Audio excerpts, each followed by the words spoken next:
Alors bonjour à toutes et à tous et merci d'être venus participer à cette séance des rendez-vous de l'actualité territoriale en Limousin. C'est comme ça qu'on a baptisé ces créneaux que le CNFPT organise maintenant depuis la semaine dernière et finalement assez régulièrement. Je vais m'expliquer là-dessus. Bon, permettez-moi d'abord de vous souhaiter une excellente santé pour vous-même et pour vos proches. Et bien sûr, dans ce contexte très particulier de la crise sanitaire que nous traversons et qui nous a amenés à réfléchir à ce que nous pouvions apporter, nous, CNFPT, organisme de formation, aux collègues et aux collectivités territoriales. L'activité du CNFPT est, comme pour vous-même, fortement en difficulté parce que toutes nos activités en présentiel ont dû être suspendues jusqu'à nouvel ordre.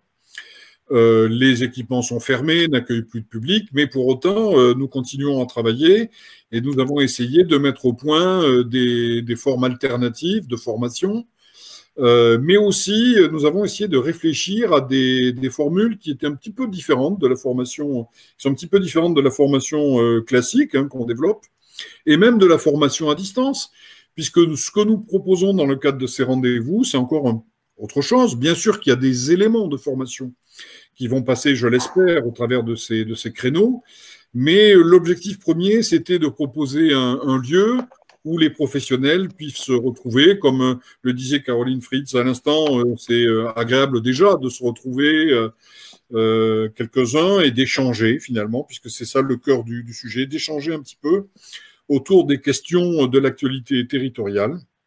Donc, on a volontairement mis l'accent là-dessus, en prévoyant un schéma de réunion qui est court, de l'ordre de 2 heures.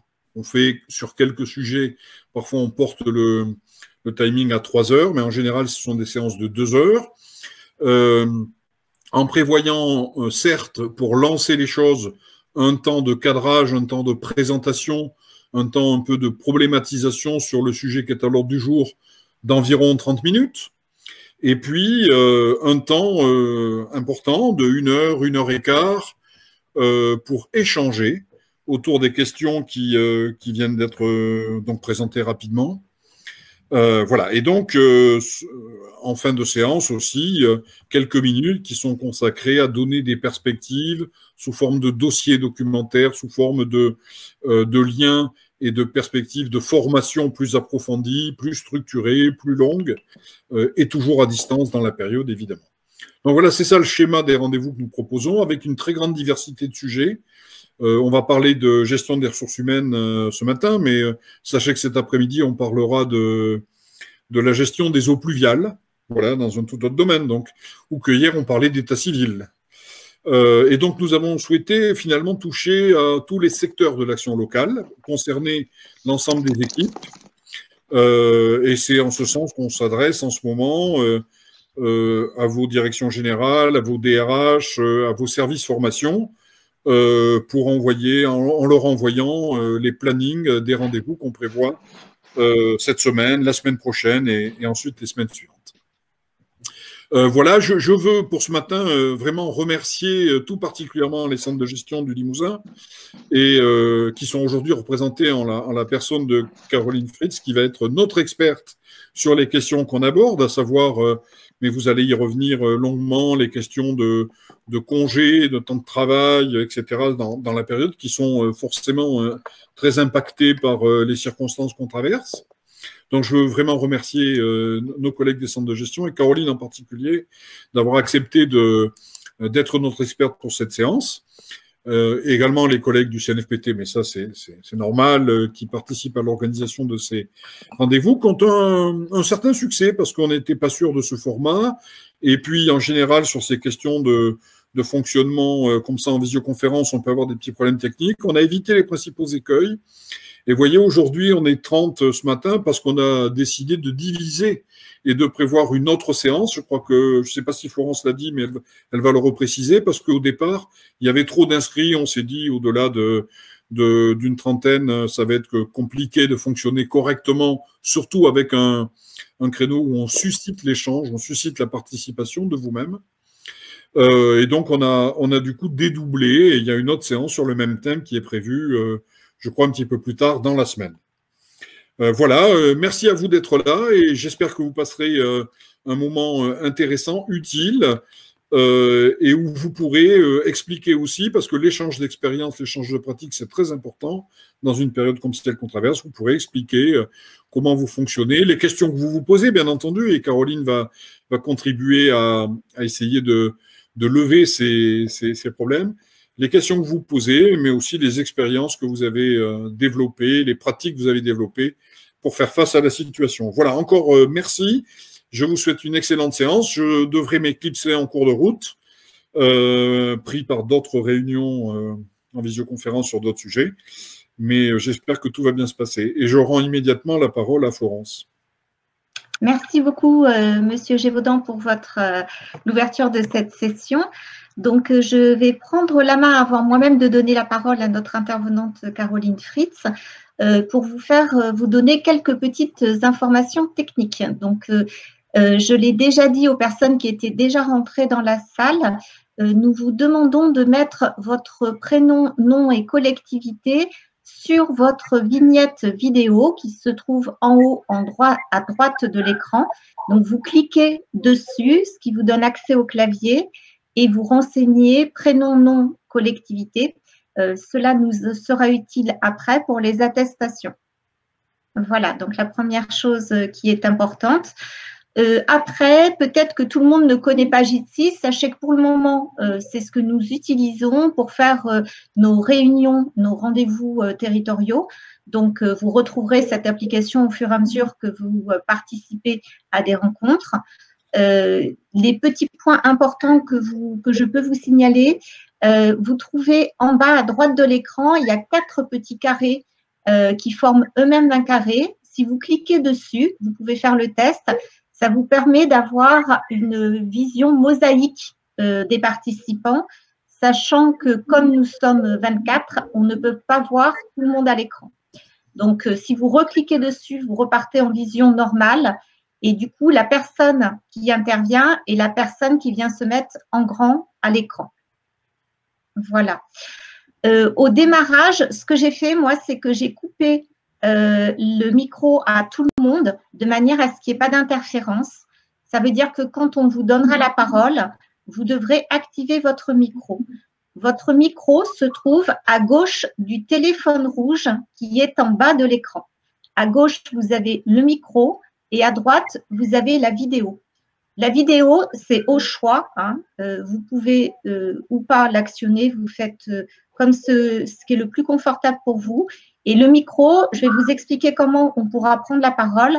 Il faudra que vous l'activiez au moment où on vous donnera la parole. Autre petite chose importante, quand on va en bas à gauche de l'écran, le premier petit rectangle complètement à gauche, il s'appelle « Partager votre écran ». Celui-là, il ne faut surtout pas y toucher. Ce matin, il n'y en a qu'une qui pourra toucher à cette icône, c'est Caroline Fritz, notre intervenante, parce que c'est comme ça qu'elle pourra partager son écran avec son document. Si nous y touchons, en fait, du coup, nous montrons nos écrans et ça n'a pas beaucoup de sens.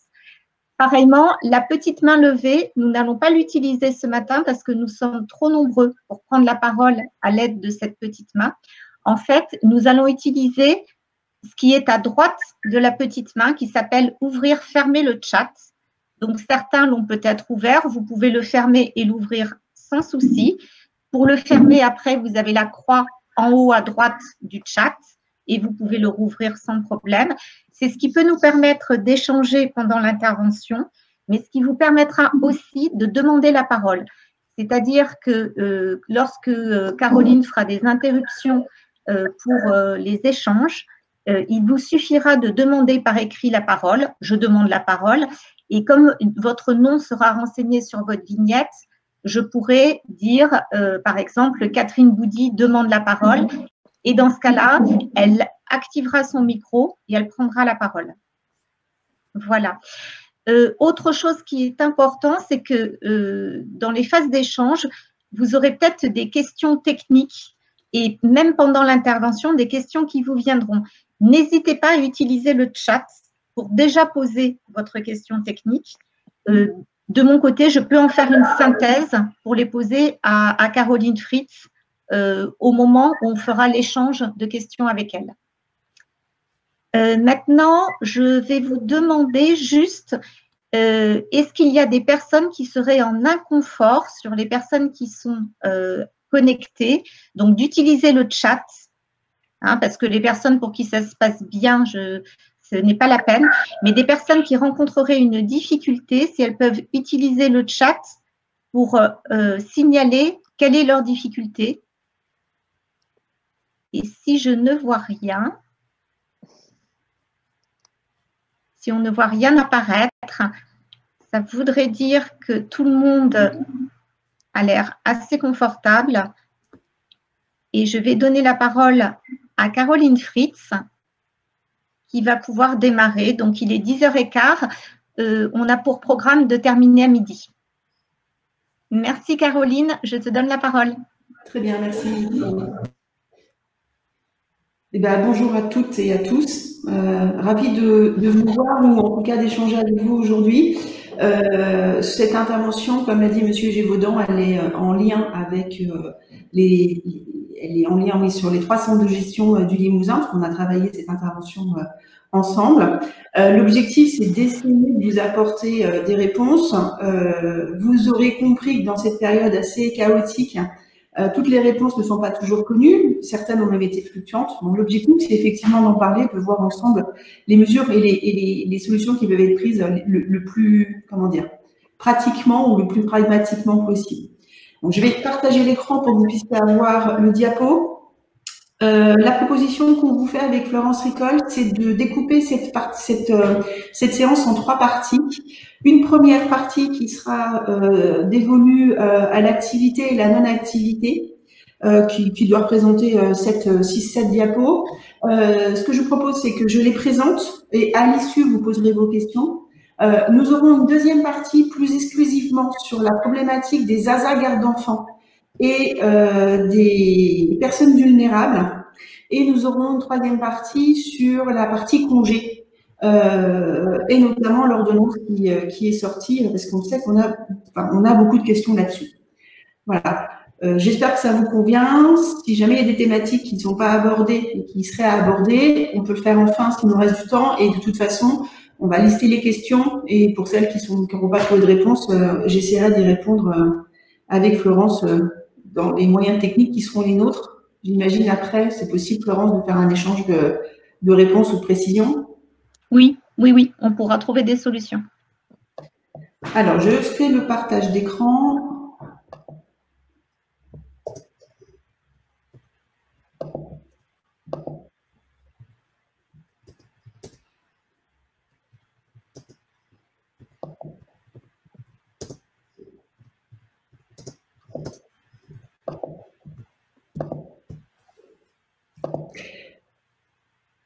Florence, tu peux me dire si on voit bien le…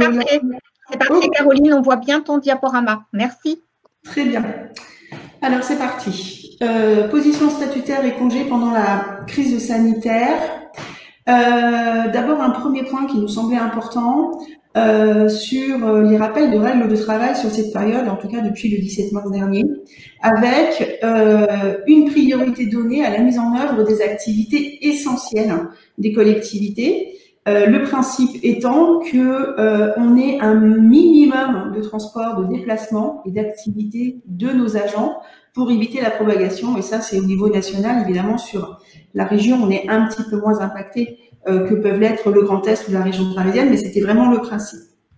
Donc, les priorités données au télétravail, avec un présentiel uniquement pour les activités indispensables, et des ASA s'il y avait impossibilité de télétravail et pas de mission en posté, en tout cas en présentiel. Le télétravail, donc pour rappel, jusqu'à présent, et a priori, on va avoir des changements dans les jours à venir, le décret qui s'applique est toujours le décret de 2016, qui vient nous dire les modalités de mise en œuvre du télétravail dans la fonction publique et la magistrature. Vous le savez tous, ce décret prévoit qu'on est sur 3 jours maximum hebdomadaires de télétravail Cependant, les circonstances et l'état d'urgence sanitaire qui nous est imposé laissent entendre que ce télétravail peut être porté sur la durée totale de la semaine, c'est-à-dire les 35 heures qui sont prévues initialement. Donc, le texte à venir fera de façon rétroactive référence à cela. Je voulais surtout avoir avec vous, et je pense qu'on va échanger dessus, une distinction peut-être à avoir entre du télétravail et du travail à distance, qui est une notion qui est un peu nouvelle, qui n'est absolument pas encadrée juridiquement, mais qu'en fait on a commencé à utiliser notamment pour des activités qui seraient en mode dégradé à domicile. C'est-à-dire qu'en fait le télétravail, c'est je fais mon travail habituel, les missions qui nous sont confiées habituellement, y compris à domicile. Là, on est contraints les uns les autres à avoir des activités chez soi, donc a priori en télétravail, mais avec des modalités de travail qui sont pas forcément idéales, c'est-à-dire qu'on n'a pas accès à l'ensemble de nos modules de travail, nos applications métiers, etc. Et donc, on va avoir un travail qui est fait en type dégradé, parce qu'on a des matériels qui ne conviennent pas, ou à tout en tout cas, ou soit parce que l'ensemble de nos missions ne sont pas réalisables chez soi.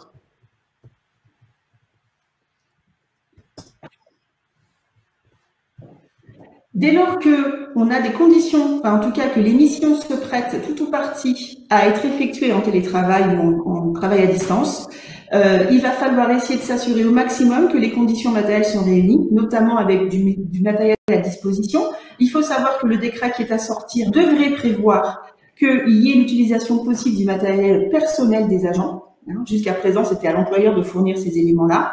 Et puis également, des éléments indispensables à la vie, mais en général, on a tous ces modalités qui sont notamment des connexions Internet ou des téléphones. Alors, je dis en général, il est quand même certain qu'on a des collègues dont les connexions Internet aujourd'hui sont assez difficiles parce qu'ils sont situés en zone blanche et que les connexions sont assez pénibles.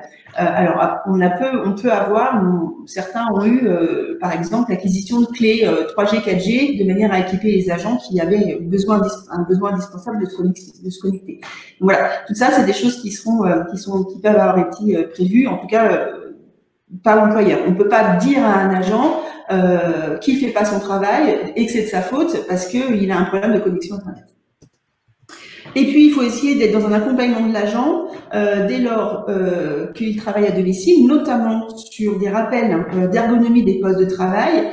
Il est évident que d'avoir travaillé 8 semaines sur la table basse du salon, sur le canapé ou sur le lit parce que le salon est occupé par les enfants qui font les devoirs, parce que c'est là où est posté le poste informatique, ou sur la table de cuisine avec la chaise de cuisine, le confort de travail n'est évidemment pas le même que celui qu'on peut avoir au bureau. Et puis, un accompagnement des agents dans la gestion du temps. Je pense qu'on aura tous remarqué le temps qu'on a passé à la maison à travailler et la vie personnelle finissent à un moment donné par être dans une sorte d'érosion, simplement parce que nos week-ends ne ressemblent plus à des week-ends, hein, on ne peut plus sortir de la même façon. Donc voilà, il y a aussi de l'accompagnement d'agents pour faire en sorte qu'il y ait des temps respectés entre vie professionnelle et vie privée. Le travail en présentiel. On va ici parler du plan de continuité d'activité, qui est un document nécessaire pour le travail en présentiel, parce que il va indiquer quelles activités devront être menées, parce qu'elles sont des missions indispensables, et qui va les réaliser. Et puis, il va y avoir des modalités de travail. Quoi, comment, les attestations qui vont être fournies aux agents pour se déplacer, les horaires d'ouverture ou des horaires de présence qui peuvent être différents de ceux qui sont faits habituellement, et puis les mesures de protection qui vont être déployées pour que les agents puissent travailler sans crainte. On peut aussi avoir une vision du PCA comme outil de travail et d'activité pour l'ensemble de la collectivité, en dehors de l'activité mission essentielle et de manière à ce que on puisse avoir des activités qui sont données, notamment en mode dégradé sur l'ensemble de la structure. Ça veut dire qu'on va décliner dans le PCA des activités qui ne sont pas dites essentielles, hein, qui sont pas liées à l'état civil ou à la gestion des fuites d'eau, etc., mais qui permettent de conserver de l'activité pour les agents à domicile, par exemple, en y mettant des objectifs et en fait des suivis d'activité. Quand des missions ne peuvent pas être réalisées, parce que elles ne sont pas dématérialisables, parce que faire le ménage, on ne peut pas le faire à distance, parce que les centres de loisirs étant fermés, il n'y a plus d'activité, puisque plus d'activité culturelle, la médiathèque ou la bibliothèque est fermée, on va avoir placé les agents en autorisation spéciale d'absence. Ils sont, dans ce cas-là, considérés comme en position habituelle de travail. Ils ne génèrent pas de RTT, et il n'y a pas d'heure décomptée ou qui soit due. C'est-à-dire que le temps de travail qui est habituellement fait par l'agent va être considéré comme étant réalisé exactement de la même façon que si on parlait du NASA pour mariage d'un enfant, par exemple. Si on était, par exemple, sur des agents annualisés, je vais peut-être masquer ça là. Voilà. Si on était avec des agents annualisés, on va conserver les périodes de congés qui étaient prévues sur les périodes. Hein. On a par exemple les vacances de Pâques. Il est vraisemblable que les personnels ATSEM, par exemple, ou personnels de cantine, aient dans leur planning habituel de travail annualisé des périodes de vacances. En général, on a quelques jours de grand ménage, puis ensuite des périodes de vacances. Il est important que les périodes de congés soient maintenues, puisqu'en fait, ça permet de maintenir le calcul du temps de travail annualisé. Un autre point que j'ai glissé là, parce que c'est des questions qu'on a eues assez régulièrement sur la question de mise à disposition de personnel, et notamment vers les structures soit d'accueil d'enfants de personnel hospitalier, soit d'EHPAD, hein, ou de portage de repas, etc. Donc, la mise à disposition, oui, elle est toujours possible. On va être sur de la mise à disposition à titre personnel. Hein. Donc, en fonction du décret de 2008, ça veut dire que on est sur une mise à disposition individuelle. Ça ne va donc concerner que les agents fonctionnaires et titulaires. Hein. Donc, on exclut de la mise à disposition ces agents stagiaires et les agents en CDD. On peut éventuellement faire la mise à disposition d'agents en CDI. L'idée, quand même, c'est que même si on n'a pas l'ensemble des outils et notamment des décisionnels en action, c'est de construire des conventions simplifiées qui vont indiquer l'objet, la durée, les conditions d'emploi, notamment les horaires et les mesures de protection qui vont être mises en œuvre, et puis les conditions de remboursement. Alors ça a été une grande question sur les conditions de remboursement, puisque vous savez que normalement, seul lorsqu'il existe un lien entre la structure d'accueil et la structure d'origine, un lien de type je suis une commune appartenant à la communauté de communes à laquelle je mets à disposition du personnel, la gratuité n'est pas possible aujourd'hui. Il y a une ordonnance qui est en cours de rédaction pour que la gratuité puisse se faire quel que soit le lien ou l'absence de lien de personnel. C'est-à-dire que si j'ai un EHPAD sur une commune et que sur une commune limitrophe, j'ai un personnel qui est d'accord pour être mis à disposition de l'EHPAD, alors même qu'il n'y a pas de lien entre l'un et l'autre, la mise à disposition pourra se faire à titre gratuit. Puisqu'on est sur une mise à disposition à titre individuel, on a besoin d'avoir l'accord écrit de l'agent. On aura un arrêté individuel qui sera signé de manière à bien marquer les choses. Et puis, il y aura une information à la première réunion des conseils de manière à ce que tout le monde soit informé de la chose. Voilà, je vais repasser. Ah, voilà. Pour les questions, puisqu'on a fini sur la première partie. Alors, c'est extrêmement surprenant hein, d'être dans un échange seul. Je vous fais perdre de mes sentiments en même temps, parce que du coup, je n'ai absolument pas les réactions, ni les yeux, ni les interrogations que je peux voir. Donc, je suis à votre disposition pour répondre aux questions que vous pourriez avoir sur cette première partie. Mais on est attentif et tout à fait intéressé, Caroline. Ne vous inquiétez pas. et oui, là, je suis là. Je vais répondre à vos questions. Juste pour vous rappeler que nous avons traité les ASA pour garde d'enfants et les personnes vulnérables sur la partie suivante.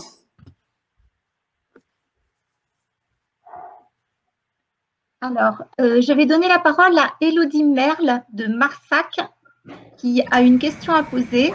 Élodie, vous pouvez allumer votre micro. Oui, bonjour, vous m'entendez? Très bien. Oui, j'ai une petite question sur les mises à dispo et sur les conventions. Actuellement, nous, on a un partage de salariés entre communes sur les deux écoles étant fermées. Est-ce que le remboursement qui a été signé en fait avec cette convention, est-ce qu'ils ont l'obligation de tenir, de faire le remboursement, ou alors ils doivent imputer le temps de cette crise-là? Alors, on est sur des agents qui sont mis à disposition totalement, alors d'une commune à une autre. Oui. D'accord. Il y a un échange de temps de travail ou il n'y a pas d'échange de temps de travail? Si, il y a un échange de temps de travail. Ouais. Moi, je considérais que ces agents sont mis en ASA. Oui. Ouais. Moi, je considérais que la mise à disposition antérieure continue à persister. Ça veut dire qu'on va continuer à faire le remboursement. En fait, les missions, elles auraient dû être réalisées. Ne pas le faire, ça pourrait mettre en difficulté le niveau des collectivités en fonction des heures qui ont été imputées. Le temps de travail est très vite. Donc, j'aurais tendance à dire qu'on peut continuer les remboursements, sauf à ce que chacune s'y retrouve à ne pas faire les remboursements. Mais pour cela, il va falloir acter d'une modification. D'accord, merci bien. Cécile Delpy du conseil départemental de la Corrèze a une question. Je vous donne la main, Cécile. Vous pouvez activer votre micro.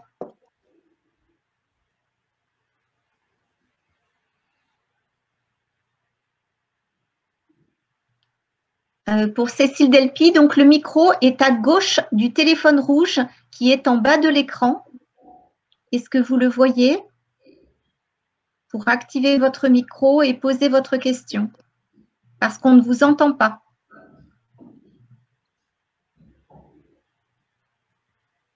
Alors, je propose… Ah, d'accord. Cécile a un problème pour activer son micro. Ce que nous pouvons faire, Cécile, c'est que vous posez votre question à l'écrit et du coup, je vais la porter à l'oral. Merci.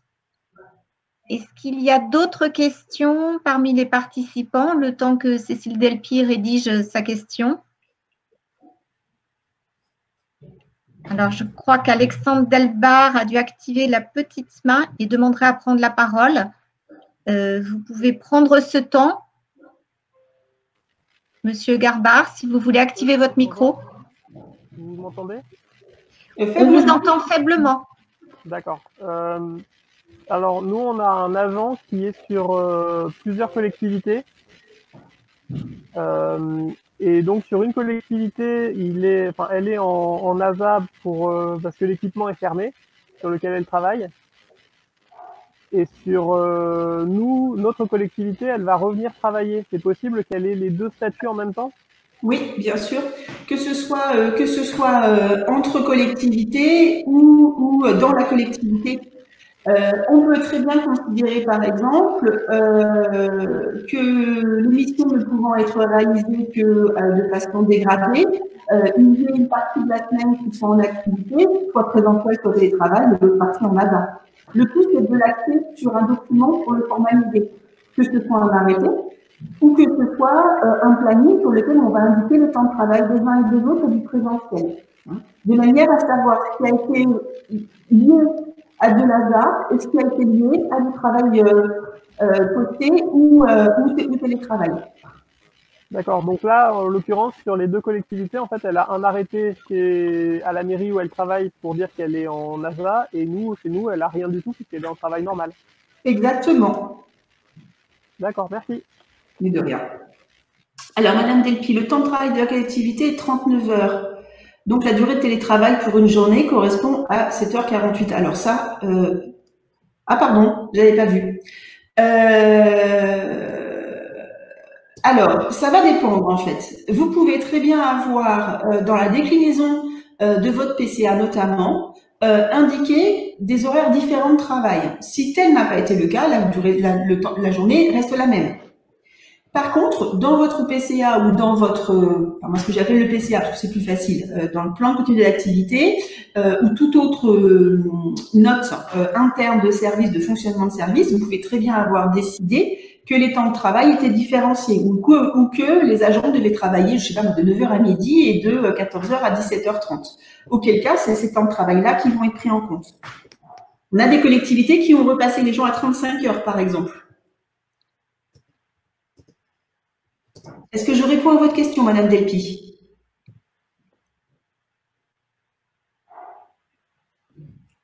Donc, très bien. Apparemment, Caroline, ça répond bien à la question. Du coup, une question a été posée par écrit sur le PowerPoint.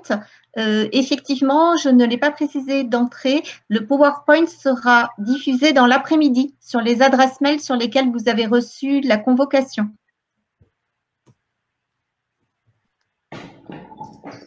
Est-ce que vous avez rencontré des difficultés sur la mise en place de ce travail, enfin de ces méthodologies de travail différentes, ouais.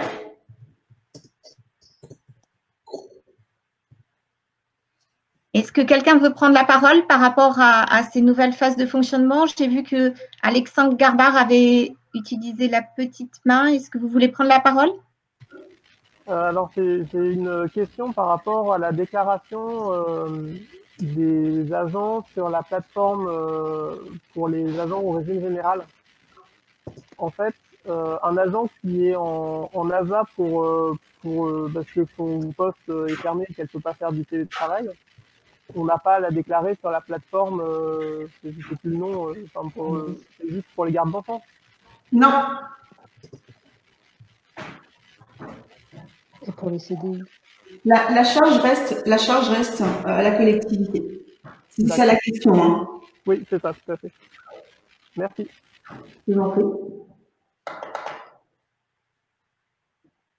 Bon, je pense que c'est pas forcément la partie qui va susciter chez vous le plus d'interrogations, puisqu'en fait, on a relativement répondu. Puis je dirais que pour le coup, on a eu quelques semaines de pratique sur cette partie-là. Est-ce qu'il y a d'autres questions ?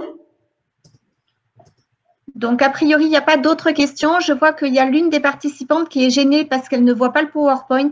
Mais là, moi, à mon niveau, je ne sais pas si Louis Diman est encore là, mais je ne vois pas de réponse parce que je le vois.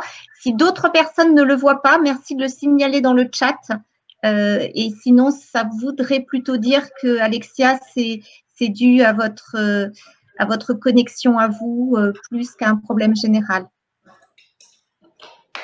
Donc, je pense, Caroline, que tu vas pouvoir reprendre le PowerPoint. Et si ça ne te dérange pas, une fois que tu auras fait ta deuxième partie, si tu peux désactiver en fait le partage pour le reprendre par la suite, comme ça, on te verra à l'écran. Ça nous permettra d'avoir un peu plus, de te voir un peu mieux. Sinon, on ne te voit pas du tout, en fait. Ah, d'accord. Vous pensez l'avoir désactivé.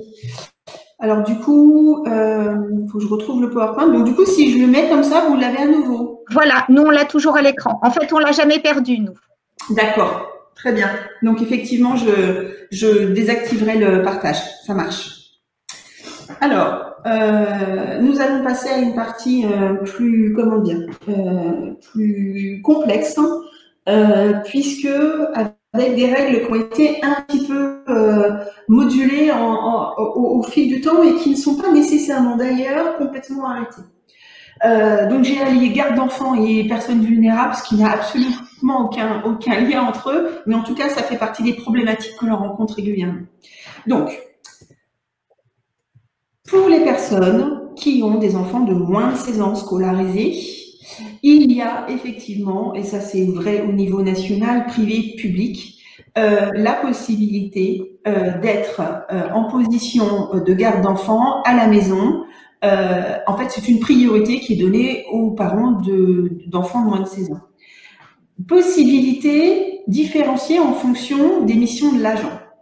Dans l'idéal, l'agent est en position de télétravail quand c'est possible. Ça veut dire quand il a des missions qui sont réalisables à la maison. C'est éventuellement une mise en place de télétravail qui serait alternée entre les parents de l'enfant, c'est-à-dire que je pourrais très bien être en activité une partie de la journée ou certaines journées de la semaine et être en ASA l'autre partie de la journée ou les autres jours de la semaine, en fonction aussi des possibilités du conjoint ou de la conjointe. Donc ça répond en partie notamment à un des questionnements de M. Garbard tout à l'heure. Oui, on peut avoir des positions différenciées. En l'absence de télétravail possible, le parent va être automatiquement placé en autorisation spéciale d'absence. Et c'est vrai pour tous les agents, quel que soit leur statut, que ce soit des agents RCANTEC, que ce soit des agents CNRACL. Et durant la période d'ASA, on ne va pas générer de droit RTT. On va avoir une prise en charge spécifique, et c'est là qu'intervient la saisine sur la plateforme d'Amélie, pour les agents qui sont IRCANTEC, donc on va être sur les contractuels ou sur les fonctionnaires de moins de 28 heures, pour qu'il y ait donc déclaration par l'employeur sur la plateforme Amélie, de manière à ce qu'il y ait de versement d'IJ par la CPM qui sera intégré à la rémunération. Ça permet aux collectivités de recevoir une aide financière durant cette période d'absence. Il faut savoir que cette position, elle est fractionnable entre les deux parents. Alors, pardon pour les hommes, mais là, je me place en tant que formatrice CNFPT, même si c'est pas tout à fait mon statut aujourd'hui. Je pense que cette période de confinement est particulièrement nocive pour le féminisme et que malheureusement, on a retrouvé beaucoup de mamans en autorisation spéciale d'absence, alors même que le droit était ouvert aussi au papa et que ça pouvait être pas mal que le partage de garde soit réalisé. Alors, je ne sais pas si vous l'avez vu dans vos collectivités, mais nous, on l'a vu un petit peu, où durant en fait les périodes du début à aujourd'hui, on a une évolution quand même des jours de garde d'enfants, parce que être 24/24 avec un enfant à la maison, c'est pas toujours simple en termes de stress, et c'était vraiment important qu'il y ait ce partage de charges. Même si on les adore, nos enfants, c'est pas toujours simple. Grosse question en ce moment, en tout cas, ça fait partie des questions les plus nombreuses qui nous sont posées. Qu'est-ce qui se passe à partir de lundi prochain? À partir de lundi prochain, il ne se passe rien de particulier. C'est-à-dire que les positions d'ASA qui ont été données pour les gardes d'enfants vont être maintenues dès lors que l'enfant n'est pas concerné par la reprise de classe ou par une décision des parents de le maintenir à la maison. Donc, ça veut dire que à partir de lundi, en fonction des décisions et des possibilités de garde, de reprise d'école pour les enfants, on est sur le même système d'ASA que l'on connaît aujourd'hui. Par contre, alors, sans qu'aucun texte ne soit encore sorti, mais en tout cas, ce sont des annonces récurrentes qui viennent à la fois du ministère des Comptes publics et du ministère de la Fonction publique. On a, à compter du 2 juin, une différenciation de l'aide et de la prise en charge des ASA par l'État.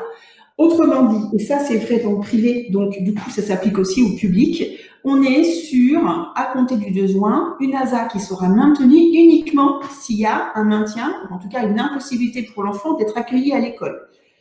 L'école n'est pas ouverte, il ne fait pas partie des enfants qui sont sélectionnés pour reprendre l'école. Il y a donc impossibilité pour lui d'être à l'extérieur de la maison et nécessité pour les parents de rester à la maison. Auquel cas, il y aura l'ASA maintenue. A priori, les aides financières devraient être maintenues dans ce cadre-là. Si toutefois il s'agit d'une décision personnelle, individuelle des parents que de maintenir son enfant hors du système scolaire jusqu'à la rentrée de septembre, ce qui est un choix qui a été rendu possible par le président de la République lors de sa dernière allocution, il faut savoir qu'a priori, ce sera une décision d'ordre individuel et que ça va nécessiter vraisemblablement la pose de congé, alors sous toute forme, congé annuel, RTT, utilisation du compte épargne-temps, mais dès lors qu'il n'y aura pas une attestation du milieu scolaire indiquant que l'enfant ne peut pas être reçu, vous devrez considérer votre agent comme en congé. Un petit focus sur les agents malades, notamment atteints de Covid. On va avoir les mêmes règles qu'habituellement de placement en congé maladie.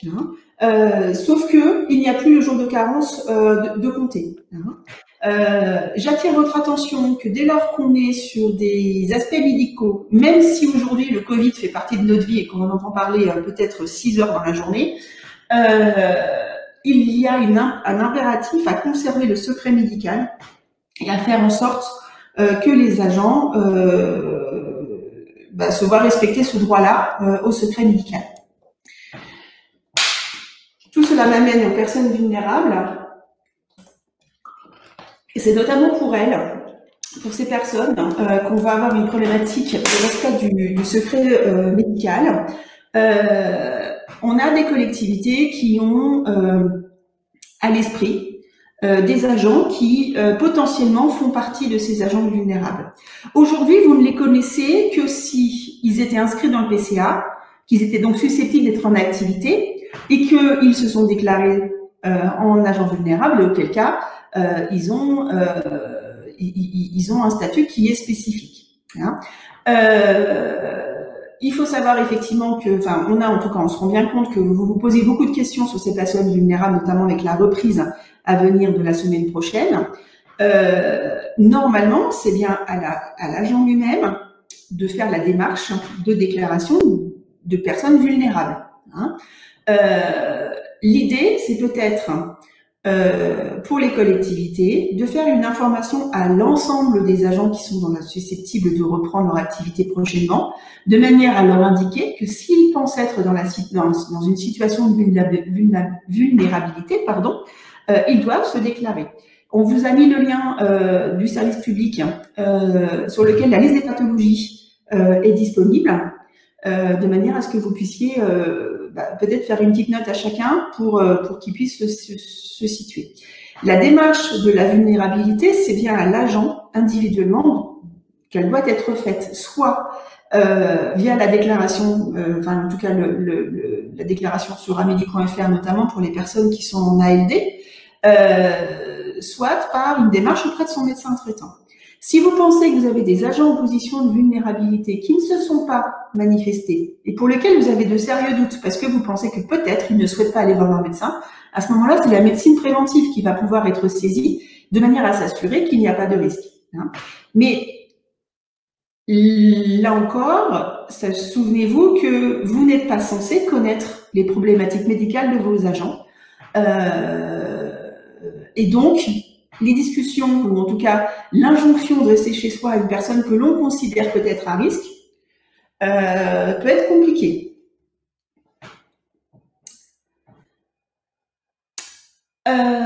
Aujourd'hui, pour les personnes donc vulnérables, c'est donc celles qui seraient concernées par le PCA, elles sont éloignées des postes de travail et on va les avoir positionnées soit en télétravail dès lors que les missions sont possibles, même si c'est en mode dégradé, soit en arrêt de maladie. Alors, sur cette partie-là, on en a longuement parlé avec nos collègues des centres de gestion et j'ai refait l'historique hier, donc voilà, les choses sont bien vues. Les premières préconisations qui étaient faites notamment par la DGAFP étaient l'autorisation spéciale d'absence. Sauf que maintenant, on nous parle d'arrêt maladie. Donc en fait, on a un peu le double positionnement, en sachant que dans le privé, les agents qui sont vulnérables sont placés en arrêt maladie. Alors, depuis le 1er mai, ils sont au chômage partiel, mais qui ne s'applique pas pour nous, fonction publique, et donc du coup, on a un problème de parallélisme. Et de plus en plus dans le discours, notamment de M. Dussopt, secrétaire d'État, on a l'arrêt maladie. Donc la position normale d'une personne vulnérable, c'est l'arrêt maladie. Donc après, soit la déclaration sur le site d'Amélie, soit visite chez le médecin traitant. Les questions qui se posent, c'est qu'est-ce qui se passe après le 11 mai? Là, on n'a pas vraiment de réponse. On sollicite tous les centres de gestion, beaucoup notre Fédération nationale des centres de gestion, qui est en lien direct avec un contact hebdomadaire avec et la DGAFP et le ministre de la fonction publique, de manière à essayer d'avoir des réponses. Donc ça, c'est une question qui est récurrente et pour laquelle, pour l'instant, on n'a pas encore de réponse claire, en tout cas écrite. C'est un peu notre problématique, hein, vous l'aurez compris. On a beaucoup de textes à venir et pas de texte vraiment publié. Donc, a priori, le 11 mai, on maintient le principe, c'est-à-dire que si j'ai un agent qui doit reprendre et qu'il est en personne vulnérable, soit il est en position de télétravail parce que ses missions le permettent, soit il est en arrêt maladie. Et puis se pose la question importante de l'épuisement des droits à maladie, puisqu'on peut avoir des agents qui sont placés en agents vulnérables depuis un moment, et on a toujours cette épée de Damoclès des 90 jours. Alors, on est tous d'accord au niveau des 3 centres de gestion pour dire qu'il y a quand même une incohérence à maintenir les 90 jours. Alors, on n'a aucun texte qui permette de lever ces 90 jours.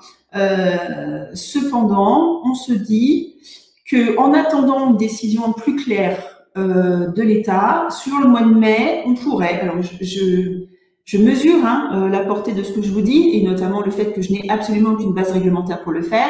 On pourrait oublier le passage à demi-traitement, de manière à garder les 15 jours qui nous restent, enfin les 20 jours qui nous restent sur le mois de mai, pour essayer d'avoir des réponses sur qu'est-ce qu'on fait des droits maladie des agents qui seraient placés en arrêt maladie.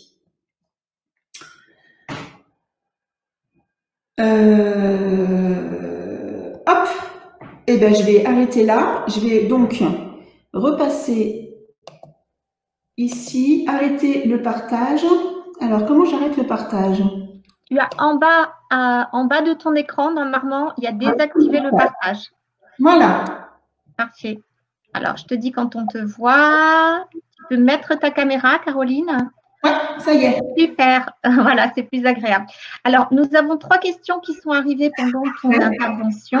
Donc, la première qui nous vient de Élodie Merle de Marsac.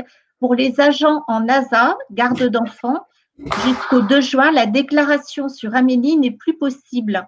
Plateforme non opérationnelle, comment faire pour les IG? Problème de plateforme. Alors, normalement, depuis hier après-midi, ça refonctionne. Mes collègues de la Creuse ont été voir et a priori, effectivement, ça refonctionnait hier soir. Donc, voilà, l'idée, c'est de maintenir, l'État maintient l'aide jusqu'au 2 juin pour tous.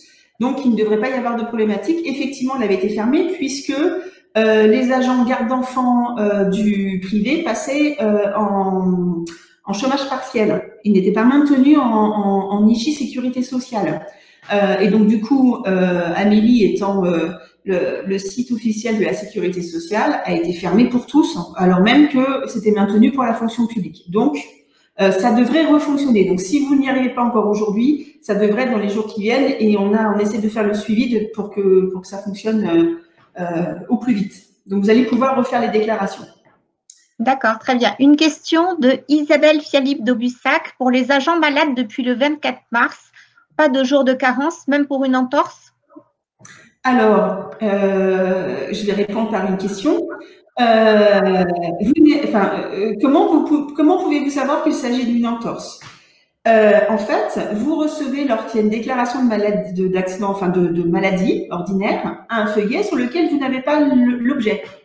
Donc, évidemment, là, je comprends bien, votre agent vous a indiqué qu'il avait une entorse et donc il est en maladie, mais en fait, vous n'avez aucun moyen réglementaire pour le savoir. Donc oui, vous allez retirer le jour de carence pour tous, puisqu'en fait, vous n'avez pas à connaître les causes de la maladie. Ok, est-ce que ça répond à la question pour Élodie? Elle peut activer son micro ou nous faire une petite réponse par écrit. Sinon, je vais passer à la question suivante, qui était la question de Alexandre Garbard. Pour la garde d'enfants, qu'est-ce qui permet de dire que le télétravail est impossible? Est-ce que la garde d'un enfant turbulent peut être considérée comme une cause d'impossibilité? Alors, on va effectivement avoir plusieurs facteurs. On est bien d'accord que pour qu'on soit dans une position de télétravail, il faut qu'à un moment donné, l'agent ait la capacité d'être isolé à un moment pour travailler, en tout cas dans des conditions acceptables. Donc on a à la fois des conditions matérielles, l'agent a-t-il du matériel, soit de la collectivité, soit chez lui, qui lui permettent de travailler. Ça, c'est une première chose. je restructure ma pensée. Première chose, quelles sont les missions? Si c'est des missions qui peuvent être faites à distance, déjà, possiblement, il y a du télétravail. Deuxièmement, est-ce que les moyens matériels sont là et sont réunis pour que l'agent puisse travailler? Et est-ce que les conditions de vie permettent le télétravail? Effectivement, si on a des enfants à la maison, qu'on est seul à s'en occuper, vraisemblablement, il n'y aura pas possibilité d'avoir du temps pour le faire. Et j'allais dire, ça ne va pas uniquement dépendre de l'âge des enfants. On est tous à se dire que quand on a des enfants de, je sais pas moi, de 3 à 9 ans, évidemment que l'attention est bien plus importante tout au long de la journée que dès lors qu'on commence à avoir des ados ou des pré-ados. Mais on sait, et pour avoir entendu des choses, notamment des psychologues et des pédopsychiatres, les ados sont effectivement beaucoup surveillés aussi sur ces périodes-là pour pas qu'il y ait de problématiques de renfermement et qu'il y ait du maintien du lien social. Donc en fait, on ne peut pas décliner sur des âges d'enfants. Vous pouvez toujours demander à l'agent une attestation de l'employeur du conjoint ou de la conjointe pour indiquer qu'il n'y a pas de possibilité de garde partagée. Enfin, de garde partagée, pardon, c'est un vocabulaire plutôt utilisé au moment des séparations, mais on est là-dessus quand même. L'idée, c'est d'essayer de voir si dans la semaine, il y a des créneaux possibles. Et éventuellement, eh ben, on va, je sais pas moi, si par exemple le mercredi, le conjoint peut garder les enfants, on va placer notre agent en télétravail que le mercredi. Et le reste du temps, il sera en autorisation spéciale d'absence. Je ne sais pas si j'ai répondu à la question, Monsieur Garbard. Oui, tout à fait, merci. Donc ensuite, Catherine Boudy du Conseil départemental de la Corrèze a demandé la parole. Je vous la donne. Vous pouvez activer votre micro, Catherine. Oui, bonjour, vous m'entendez? Très bien. Parfait. Bonjour à tous. Oui, nous avons notamment des agents des collèges. Donc, j'ai entendu la réglementation par rapport à la prise en compte d'arrêt maladie. Or, d'ores et déjà, certains agents nous transmettent des justificatifs pour pathologies reconnues par le gouvernement. Ces agents-là devront-ils tous être en arrêt maladie? C'est un peu notre problématique concernant ces agents-là. Alors, je vous avouerai qu'on attendait un peu les consignes de l'éducation nationale que nous n'avons pas. Donc peut-être que vous allez les avoir au niveau de la partie scolaire, parce qu'il est possible, comme pour les EHPAD, que les choses soient un petit peu minorées, enfin en tout cas variables pour les personnels en situation, sur des activités qui sont vraiment très essentielles. Pour les EHPAD, nous avons eu, même pour les personnes vulnérables, la possibilité de les mettre en travail après visite auprès du médecin de prévention ou après échange avec le médecin de prévention. Donc, il est possible qu'il y ait un assouplissement aussi pour ces personnels-là, de manière effectivement à ce que les structures mêmes d'accueil d'enfants puissent fonctionner du fait de la présence d'agents entretien, cantine, voilà, qui sont indispensables. Bien. Donc là, c'est l'intervention de la médecine préventive. On peut les laisser en ASA sur la période du 16 mars jusqu'au 11 mai, en fait. Ah oui, mais est-ce qu'ils travaillent, en fait? Non. Non, donc ils sont en ASA, point. Oui. Et au-delà du 11 mai? Alors, on est bien sur des agents dont les missions ont été supprimées. Oui. Ouais. Les missions n'étant plus réalisables, ils sont placés de toute façon en ASA, sur la période du 17 mars au 11 mai. Mais qui de fait vont reprendre. Alors, s'ils doivent reprendre, ils reprennent. Sauf, alors c'est là que vous avez un plan de reprise d'activité qui doit pouvoir vous permettre de flécher qui, comment, pourquoi. Et si jamais les agents se trouvent en situation de vulnérabilité, ils vont, eux, fournir les éléments nécessaires pour qu'il y ait un positionnement en congé maladie. D'accord. D'accord? Je vous ai perdu l'écran, je ne sais pas si vous êtes encore avec nous. Oui. Oui, Je continue. Voilà. Merci. Caroline, j'ai une question de Sandrine Dardaillon de Fresseline. Depuis le début, j'ai un agent que la mairie a mis en arrêt maladie, mais je n'ai pas l'arrêt maladie. Alors, est-ce que Madame Dardaillon peut mettre son micro pour qu'on échange? Il s'agit de quel type d'agent? Enfin, en tout cas, quelle est la typologie de l'agent? C'était quoi les missions?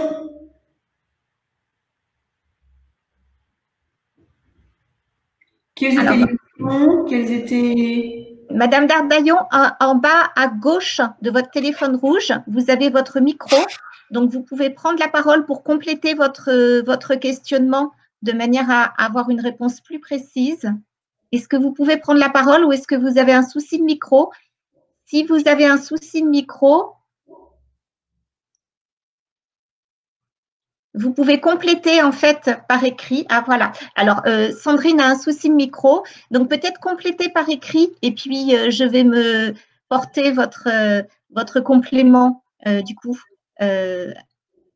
pour tout le monde.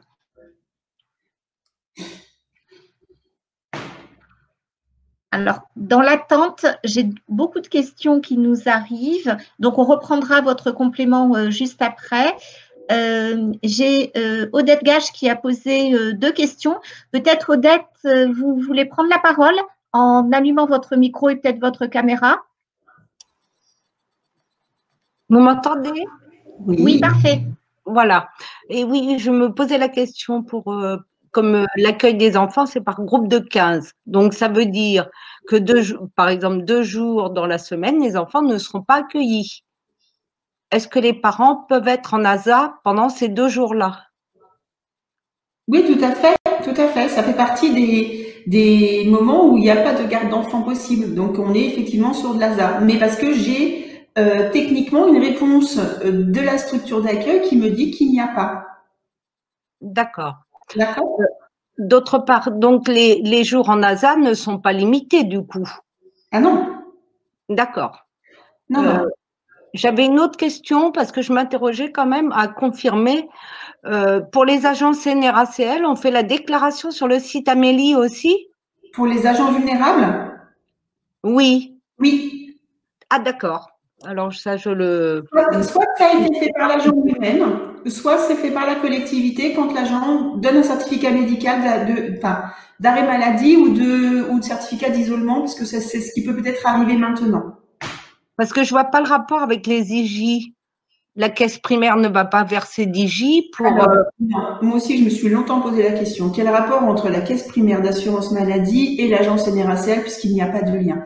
En fait, l'État a été très largement sollicité par les élus et l'Association des maires de France, de manière à ce qu'il y ait une participation de l'État au budget des collectivités dans ce cadre-là. Donc, de façon exceptionnelle, la sécurité sociale intervient, y compris sur les agences NRACL.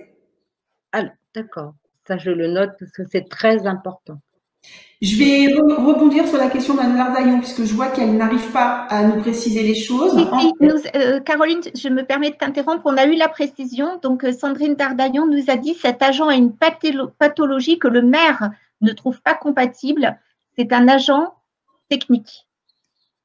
Alors, si c'est un agent technique dont les missions rentrent dans le PCA, effectivement, il faut qu'il y ait une position d'ASA ou d'arrêt maladie en fonction de là. Si on est sur de la vulnérabilité, on est sur de l'arrêt travail.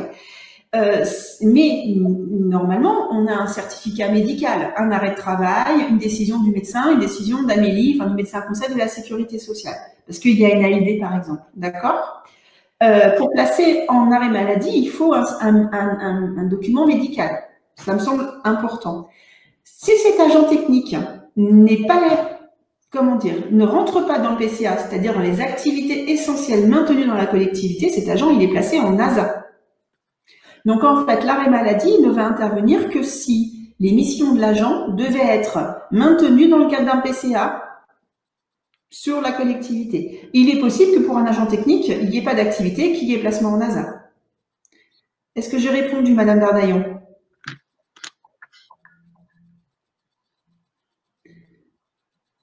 Alors, Madame Delpy. Madame Delpier, effectivement, a demandé la parole, donc je vais lui donner la parole. Elle avait plusieurs questions. Vous pouvez prendre la parole, Madame Delpier, en activant le micro à gauche du téléphone rouge. Oui, est-ce que vous m'entendez? Très bien. Bonjour. Alors, excusez-moi, je vais peut-être reposer les questions auxquelles vous avez répondu, mais on a eu un problème technique. Alors, moi, je voudrais savoir, donc, je me positionne au lundi prochain, donc, l'activité reprend dans la collectivité. J'ai des personnes, donc, qui vont être, qui vont avoir une pathologie qui va pas leur permettre de reprendre l'activité. Bon, j'ai le choix où elles peuvent télétravailler, ou elles vont être en arrêt de travail. Parce que moi, ma question, c'est est-ce qu'on est en arrêt de travail à partir du 11 mai prochain ou est-ce qu'on est en ASA en raison de pathologies particulières? Non, on est en arrêt de travail. À l'arrêt de travail, très bien. Alors, aussi, je voulais vous Si faire… le télétravail n'est pas possible. D'accord. Donc, ou télétravail ou arrêt de travail. On est bien d'accord? Là, on règle le sujet de la pathologie. Ensuite, on est sur… Comment? C'est ça. Oui, d'accord. Après, je voudrais aussi être certaine sur une autre situation. On va avoir donc des personnes qui vont être en ASA pour garde d'enfants parce que l'école est fermée. Donc là, elles seront en ASA, ok. Et par contre, on est bien d'accord, les personnes qui ne vont pas pouvoir télétravailler, mais qui ont souhaité ne pas mettre leurs enfants, ne pas scolariser leurs enfants, alors sachant que l'école est ouverte, ils seront positionnés en congé. Alors, à partir du 2 juin, le système de l'ASA est maintenu entre le 11 mai et le 2 juin. D'accord. J'ai pas de texte, hein. Je suis, comment dire, je vous le dis assez, avec beaucoup de certitude, puisque c'est comme ça que Monsieur Dussopt nous donne l'interprétation. Alors, comme c'est quand même le secrétaire d'État, on va être dans la confiance. Je n'ai pas d'écrit pour le dire, mais ça va dans le sens, en fait, de ce qu'a annoncé Monsieur le Président de la République, de dire que les parents avaient la possibilité de ne pas mettre leurs enfants à l'école. Donc, jusqu'au 2 juin, maintien en ASA. À partir du 2 juin, où il y a maintien en ASA parce que l'école ne prend pas l'enfant, ou c'est du congé si les parents ont décidé de ne pas mettre l'enfant à l'école, alors même qu'il y a possibilité de reprise. Ok, parfait, merci. Je vous en prie. Alors, je pense que ça répond peut-être en partie à Sandrine Dardaillon aussi par rapport à la réponse précédente. Sinon, Pauline Delbos a demandé la parole de la communauté de communes de l'Ouest Limousin. Pauline, vous pouvez prendre la parole en activant votre micro. Oui, bonjour, vous m'entendez du coup? Très bien. Alors du coup, j'ai plusieurs questions qui me viennent au fur et à mesure. J'espère que ça va pas être trop redondant et que vous n'avez pas déjà répondu. Juste, je voulais revenir sur les journées de carence parce que en fait, on a beaucoup d'arrêts de travail, nous. Alors, je le sais parce que j'ai eu les agents au téléphone, hein, c'est pour ça. Je suis bien consciente qu'on n'a pas à connaître les pathologies des agents. En fait, sur ces arrêts de travail-là, donc sur lesquels je sais que c'est parce qu'ils ont des pathologies bien spécifiques, est-ce qu'on doit là enlever la journée de carence quand même, du coup? C'est ce que vous avez dit tout à l'heure, il me semble. Non, on ne retire pas des jours de carence. Vous n'êtes pas censé connaître la pathologie, donc vous ne pouvez pas déterminer s'il s'agit d'une pathologie liée au Covid ou pas. Donc, pour tous, pas de jour de carence. D'accord, très bien. Une angine, un ongle incarné, c'est 100 jours de carence. D'accord, très bien, merci. Du coup, ça me rassure un petit peu, j'avais compris l'inverse. Autre chose, juste pour précision, sur le site Amélie, on est bien d'accord que les agences NRACL, on les déclare que s'ils sont en affection longue durée. Oui. Oui, parce que je pense pas que vous ayez de possibilité s'ils ne le sont pas. Je vais creuser ça parce que je vous avoue que là, ça m'interroge. Je crois que l'employeur doit pouvoir faire la saisie, y compris s'il y a un certificat du médecin. Ah d'accord, parce que du coup, ça c'est une question que je me pose parce que moi j'ai vraiment beaucoup d'arrêts de travail des agents qui ont des pathologies bien spécifiques et du coup jusqu'à maintenant j'ai rien fait sur le site Amélie, donc il faudrait peut-être que je me penche sur le souci alors. Je pense qu'il faut faire la déclaration parce que c'est valable pour les deux en fait, qu'il y ait la déclaration par l'agent ou par la collectivité. Donc il faut vérifier. D'accord. Très bien. Dernière petite question, juste est-ce que les agents sont en droit de nous dire, alors à partir du 11 mai, moi voilà, je préfère continuer le télétravail plutôt que de revenir en présentiel. Nous, pour l'instant, la directive qu'on nous a donnée, c'est de favoriser le télétravail, mais de faire des roulements en fait, de sorte à ce que on ait à peu près une personne par bureau. Maintenant, est-ce que l'agent est en droit de me dire, voilà, moi je préfère rester en télétravail comme je l'ai fait depuis le 17 mars? Non, il n'y a pas de droit là-dessus. Ce qui est sûr, c'est que la consigne gouvernementale est de dire privilégions le télétravail. C'est encore plus vrai et le discours il est le même pour l'ensemble du territoire français, alors même que les répercussions ne sont pas les mêmes. Il est bien évident que les notions de télétravail à maintenir sur les grosses agglomérations va être bien plus importante, plus vitale, j'allais dire, mais c'est vrai que c'est le terme, que dans les zones rurales où on a des déplacements individuels. Donc déjà, d'une part, il faut mesurer ça. D'autre part, je pense que la plupart d'entre nous n'avions pas les capacités à effectuer du télétravail dans des conditions optimales. Ça veut dire qu'on n'a pas forcément les mêmes conditions de travail que quand on est au bureau. Dès lors, vous êtes complètement à même de décider qu'effectivement, il y a du présentiel nécessaire parce que il y a un champ d'activité qui n'est pas réalisable à la maison. Et le fait de faire par roulement et de maintenir les capacités de gestes barrières dans la collectivité ne permettent pas à l'agent de dire je ne viens pas parce que on parle du télétravail et que c'est celui-ci qui doit être privilégié. Dès lors que vous demandez à l'agent de venir parce que les tâches sont réalisées en présentiel seront mieux et parce que de toute façon le rapport humain est important quand même dans le cas du travail, parce qu'on s'en est tous rendu compte, travailler à distance tout le temps c'est compliqué.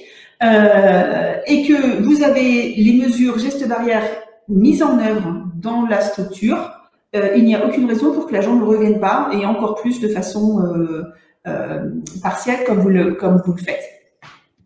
Très bien, merci beaucoup. Je vous en prie. Donc, Caroline et tous les participants, j'essaie de suivre un peu l'ordre des demandes de prise de parole et les questions. Donc là, je donne la parole à Élodie Merle de Marsac qui a une question. Vous pouvez activer votre micro, Élodie. Oui, j'ai une question qui m'est venue suite à une collègue. Cette collègue-là, en fait, elle travaille dans une école primaire. Et l'école de son fils, le maire a décidé de ne pas ouvrir l'école. Donc, c'est une décision administrative mais interne. Est-ce que, suite à cela, elle peut rester en ASA ou elle est décomptée en congé? Non, elle est en ASA.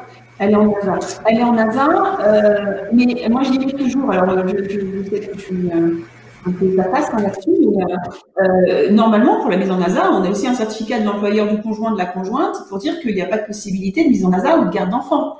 Voilà, parce que normalement, ça se partage, quoi, aussi. Et que les employeurs peuvent le partager. Alors, on peut avoir aussi des problématiques de parents isolés, hein, mais voilà, ça peut être un fait. Mais effectivement, le fait que le maire décide de ne pas ouvrir l'école fait que l'enfant a une impossibilité de retour à l'école.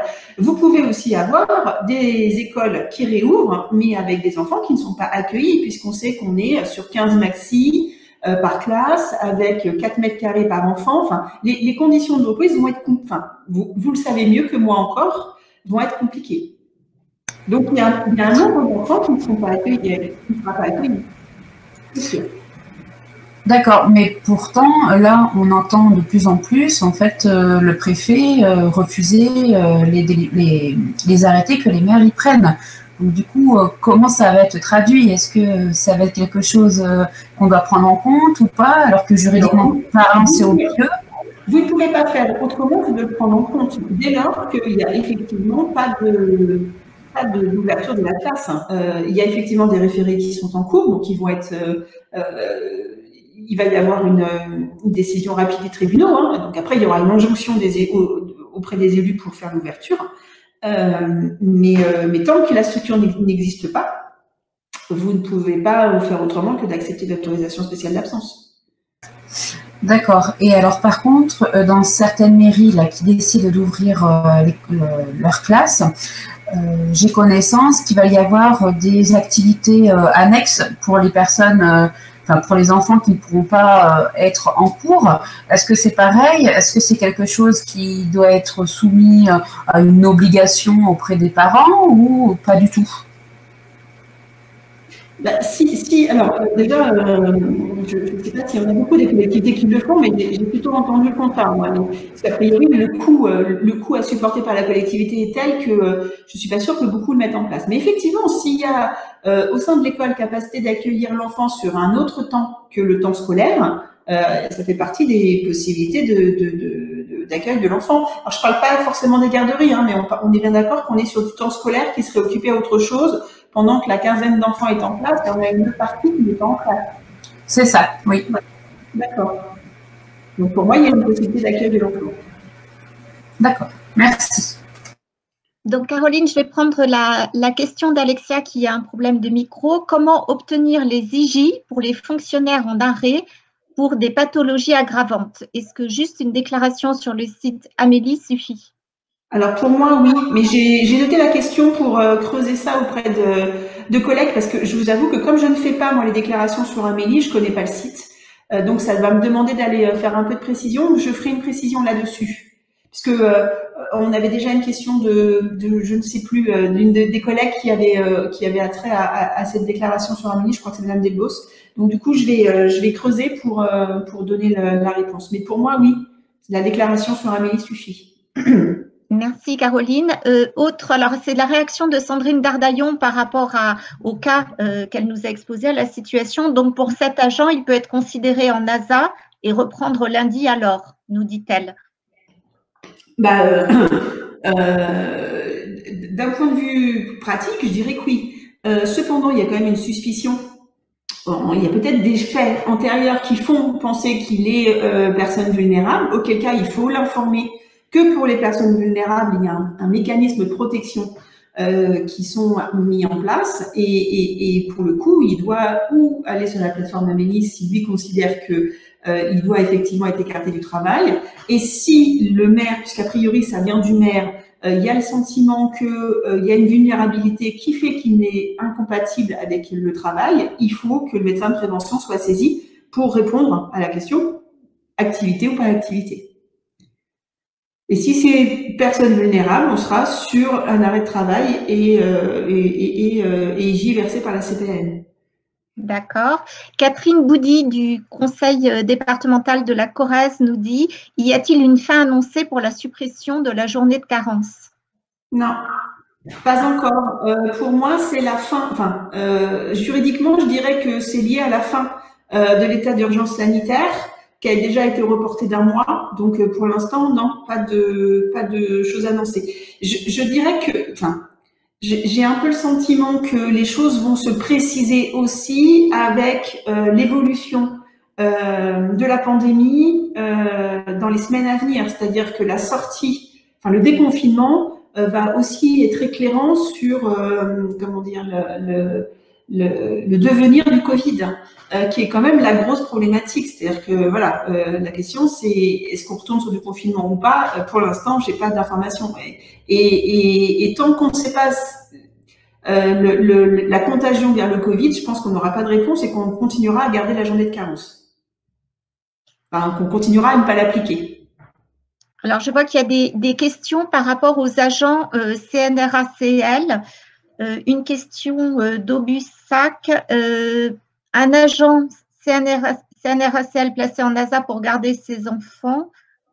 Du coup, ça a bougé. Il est possible de le déclarer sur le site Amélie, point d'interrogation. Alors oui, là j'ai vu qu'il y en avait plusieurs. Il y a une autre personne qui en parle,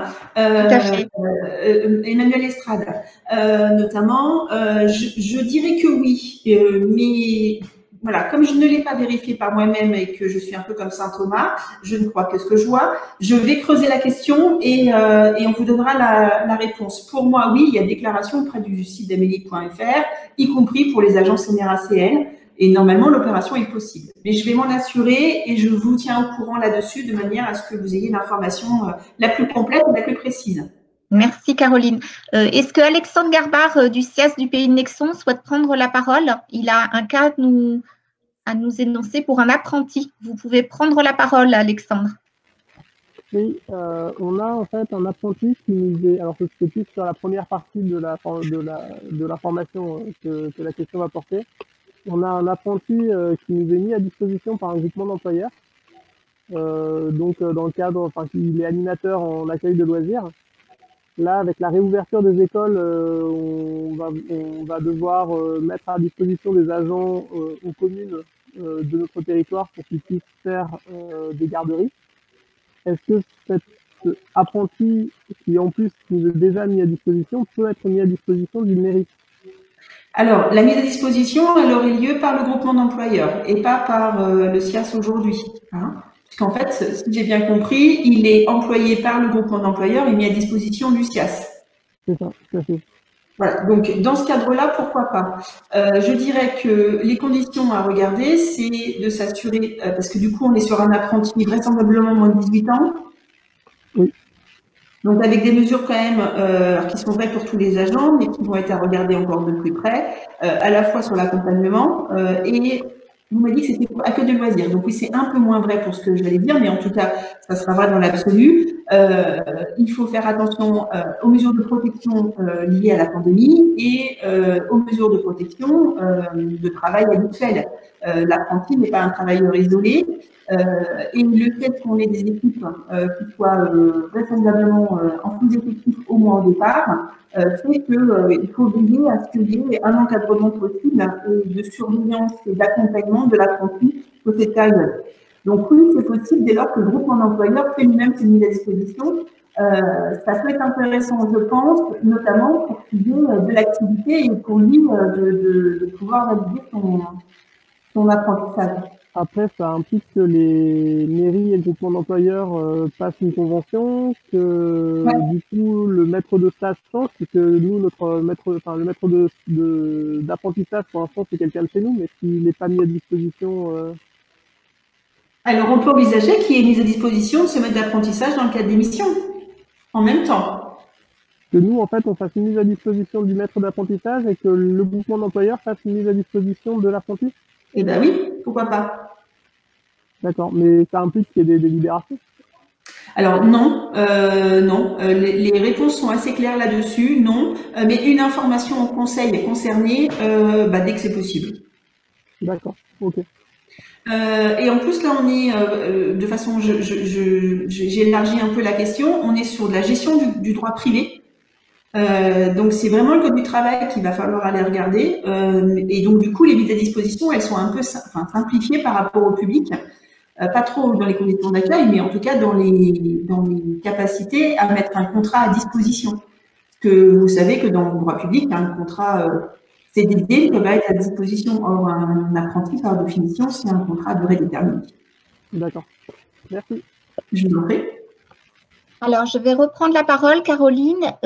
Pauline Delbos de l'Ouest Limousin nous demande, dans le cas où l'on connaît une possible pathologie chez un agent et qu'il souhaite quand même revenir au travail, est-ce que la responsabilité de l'employeur peut être engagée?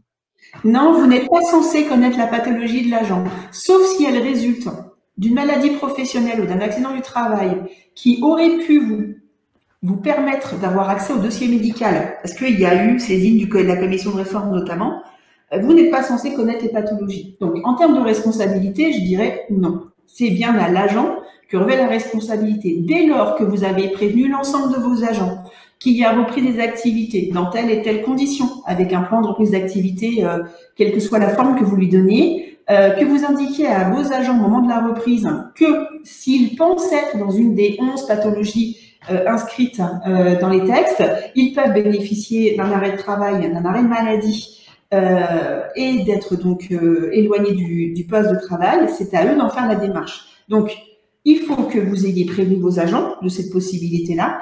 Et par contre, au-delà de la responsabilité juridique, je dirais qu'on a une responsabilité morale. Si vraiment vous savez qu'il y a une problématique de pathologie qui peut être incompatible avec la reprise du travail, saisissez le médecin de prévention de vos craintes, de manière à ce que le médecin puisse dire si elles sont fondées ou si elles ne le sont pas, ou en tout cas s'il y a un risque ou s'il n'y a pas de risque en fonction des missions et de l'activité qui sera demandée. Merci Caroline, et nous allons peut-être prendre les 2 dernières questions avant que tu reprennes ton intervention. Donc une question alors qui revient sur la position ASA. Est-ce que l'agent garde un nombre de 7 heures pour la période et ses droits à congé? Alors, un agent en ASA, il est placé, on va considérer qu'il a effectué le temps de travail habituel sur la journée où il est placé en ASA. C'est vrai pour tous les agents, en fait, sauf qu'on va effectivement plafonner à 35 heures en se disant que, en tout cas pour les agents qui ne sont pas annualisés, en se disant qu'ils ne génèrent pas de RTT. Ça, les textes sont clairs, on ne génère pas de RTT quand on est placé en ASA là-dessus. Par contre, notamment pour les agents annualisés, vous pouvez avoir des agents notamment qui travaillent sur le milieu scolaire, qui travaillent par exemple les lundis, les mardis, les jeudis et les vendredis à hauteur de 8 heures ou 9 heures par jour. Vous allez continuer à leur comptabiliser ces temps-là de manière à ce que le calcul de l'annualisation ne soit pas floué et que vous n'ayez pas, qu'on ne demande pas aux agents en question des heures pour lesquelles ils auraient été payés qui n'ont pas été effectuées. Voilà, donc un agent en ASA, on va considérer qu'il ne génère pas de RTT. Par contre, on va considérer qu'il fait bien son temps de travail. Quand je suis sur un temps de travail annualisé, je suis à 35 heures au total, au maximum. Donc, ça veut dire que même s'il travaille au-delà de 7 heures par jour, il va générer des droits de récupération et ça va légitimer le fait qu'il soit en période de hors travail sur le reste du temps. Comme on a des vacances scolaires sur la période de confinement, il est vraisemblable que dans vos plannings prévisionnels de congés, vous ayez prévu sur la période de vacances d'avril des jours de travaux, de petits travaux, de grands travaux, grands ménages, je ne sais plus comment on les appelle un peu partout, c'est assez différent, que vous ayez des heures de ménage et puis que vous ayez des jours qui soient ou des jours de congé ou des jours de récupération des trous d'heures qui auraient été faits dans le temps de travail normal. Et du coup, vous gardez en fait ce rythme-là qui était prévu, vous le gardez sur l'ensemble de la période de manière à ne pas dégrader le calcul sur l'ensemble de l'année. Merci beaucoup Caroline. Donc la dernière question sur ce temps d'échange, on a parlé des apprentis. Qu'en est-il pour un agent en CAE? Alors, pour les agents en CAE, on va être sur les mêmes droits que dans le privé. Donc du coup, je vais avoir du maintien à la maison pour les enfants qui seraient garde d'enfants et je vais être en chômage partiel à partir de je précise en ASA avec versement d'IJ sécurité sociale sur la première partie du confinement et en chômage partiel à compter du 1er mai. Donc là, après, il va falloir faire les démarches auprès des structures. Le chômage partiel, c'est la collectivité qui le verse avec un remboursement par Pôle emploi, donc à voir avec Pôle emploi. Là, c'est une partie de droit privé que je connais moins bien, mais en fait, l'agent, il rentre dans les cursus de droit privé et donc au droit ouvert par l'État pour les agents privés. Merci Caroline. Donc, tu vas pouvoir reprendre ton partage d'écran. Très bien.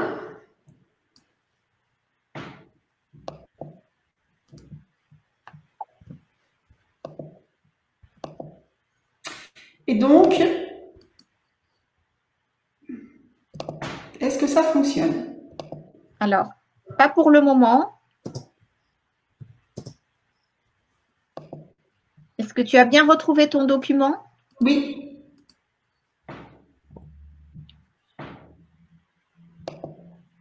Alors, pour le moment, on ne le voit toujours pas à l'écran.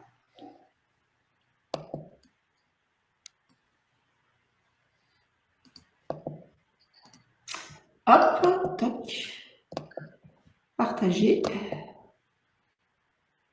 Le voilà. Parfait, Caroline. Bien. Super. Hop. Toc. Alors, les congés. Congés RTT. Pour la fonction publique d'État est sortie une ordonnance c'est l'année des ordonnances. Hein. Je crois que d'un point de vue constitutionnel, on n'en a jamais eu autant depuis longtemps. Je crois qu'il y en avait beaucoup avec De Gaulle, mais là on bat des records. Donc, ordonnance spécifique relative à la prise de jour pour RTT ou de congé dans la fonction publique de l'État au titre de la période d'urgence sanitaire. L'idée, en fait, c'est qu'à l'instar des salariés du privé, les agents de l'État, mais aussi éventuellement les collectivités territoriales et leurs établissements, il y ait des mesures permettant d'imposer des jours de congé aux agents, aux salariés pour le privé, durant la période de confinement et à l'issue de la période de confinement. L'idée, en fait, c'est de faire en sorte qu'il y ait une continuité de l'activité et du présentiel suffisant pour organiser la reprise dans les meilleures conditions et dans un rythme qui permette la relance économique. Je vous ai mis un petit extrait d'un rapport qui est sorti et présenté au président de la République sur le projet d'ordonnance qui dit qu'une fois la crise passée, les agents publics auront un rôle important à jouer pour relancer l'activité dans notre pays et que cela nécessitera la mobilisation et l'implication de l'ensemble des agents. Il convient donc d'anticiper dès à présent cette sortie pour garantir la continuité des services publics en évitant toute désorganisation. Et comme le Covid intervient même pas à la fin du premier trimestre de l'année et qu'il va venir manger le deuxième et vraisemblablement le troisième, on se dit que moins les agents demanderont de l'absence, plus vite l'activité va reprendre. C'est le fond politique. Hein. L'idée de l'ordonnance, c'est que on va avoir des propositions. Alors là encore, hein, ce sont des mesures qui sont prises pour l'État et qui, du fait du principe de libre administration des collectivités territoriales, sont applicables à la fonction publique territoriale en fonction de la décision de l'autorité territoriale. Hein. Donc, il peut y avoir des mesures différentes prises dans chacune des collectivités, certaines décidant de ne rien appliquer et d'autres d'appliquer ce qui se passe à l'État. Évidemment, ce qui se passe à l'État, c'est un plafond pour nous, c'est-à-dire qu'on ne peut pas faire plus que ce qui ne sera fait à l'État. Donc, on va avoir une vision des choses différentes en fonction que l'agent est placé en ASA ou qu'il est en télétravail. Pour les agents placés en ASA, à l'État, l'article 1er de l'ordonnance indique qu'il y aura 10 jours de prix sur les RTT ou en congé annuel durant la période de confinement, avec une répartition qui est indiquée par le texte, qui dit qu'il y a 5 jours de RTT qui seront posés entre le 16 mars et le 16 avril, et que 5 autres jours de RTT ou de congé annuel seront à prendre entre le 17 avril et le terme, et la reprise effective de la collectivité. Ces jours de RTT ou de congé annuel, c'est une obligation pour les agents concernés, c'est-à-dire qu'une fois que, alors si vous avez lu l'ordonnance, c'est assez rigolo parce qu'on n'a pas trop l'habitude, mais c'est le chef de service qui décide. Hein, sur les services de l'État, c'est le chef de service qui a le pouvoir de décision. Mais dès lors que c'est décidé, donc là pour nous, par l'autorité territoriale, ça s'impose à l'agent. Il n'y a pas de discussion possible. Dès lors que les agents ne disposeraient pas de 5 jours de RTT au titre de la première période, on va aller prendre les jours de RTT qui resteraient, par exemple 3 jours, et puis on va aller prendre des congés annuels dans la limite de 6 jours, puisque c'est le texte qui est pris pour les salariés. Je ne sais pas si vous avez suivi, mais dans le privé, l'employeur peut, après concertation avec les organisations syndicales, appliquer 6 jours de congés annuels sur la période. Et pour les agents qui ne disposeraient d'aucun jour de RTT, eh bien, nous avons 6 jours de congés annuels qui seront pris sur la deuxième période. Pour les jours de RTT et de congés annuels à prendre après le 17 avril, c'est le chef de service qui précisera les dates et les jours où les RTT ou de congés annuels, et il devra, malgré tout, respecter un délai de prévenance d'au moins 1 jour franc. Et si on a des agents en temps partiel, on va proratiser les temps d'absence. Quand l'agent est en télétravail ou assimilé, on va pouvoir, les agents vont pouvoir se voir imposer de prendre 5 jours de RTT ou à défaut 5 jours de congé annuel entre le 17 avril et le terme de l'état d'urgence et ou de la reprise du fonctionnement de la collectivité. Là encore, on a le chef de service qui précise les dates de RTT de congé annuel avec un délai de prévenance de 1 jour franc. L'ordonnance a la gentillesse de préciser que cette disposition offre une possibilité au chef de service mais ne l'oblige pas. Donc, on a un peu l'impression qu'en fonction des missions ou des agents, on va pouvoir avoir une distinction des choses, ce qui n'est pas très, enfin, en tout cas, il n'y a rien qui l'empêche. Et placés en RTT ou en congé annuel, les agents en télétravail ne sont évidemment plus sollicités pendant cette période puisqu'ils sont en congé. Alors, vous l'aurez compris, la gestion, si vos autorités territoriales décidaient de prendre des mesures d'application de l'ordonnance pour les agents de votre collectivité ou votre établissement, ça veut dire que vous avez quelque part acté de la position de vos agents. Et on a vu tout à l'heure que potentiellement, on a des agents qui sont et en ASA sur une partie de la semaine et en télétravail sur l'autre partie de la semaine. Donc, il faut que les positions de travail qui ont été celles de vos agents depuis le 17 mars soient formalisées. Alors, je le redis, soit par un arrêté de positionnement en ASA ou en télétravail, soit simplement par un planning partagé avec les agents sur le positionnement des uns et des autres sur la période. Exemple, en ASA les lundis, mardis, jeudis, vendredis, en télétravail le mercredi ou en présentiel le mercredi. D'accord ? Il faut savoir aussi que l'ordonnance prévoit quelque chose qui n'est pas très sympa, mais qui est là quand même, c'est que dès lors qu'on a posé ces jours de RTT, mais ça c'est pas très grave, mais les jours de congé annuels, ça ne rentrera pas dans le calcul de l'octroi des jours de fractionnement.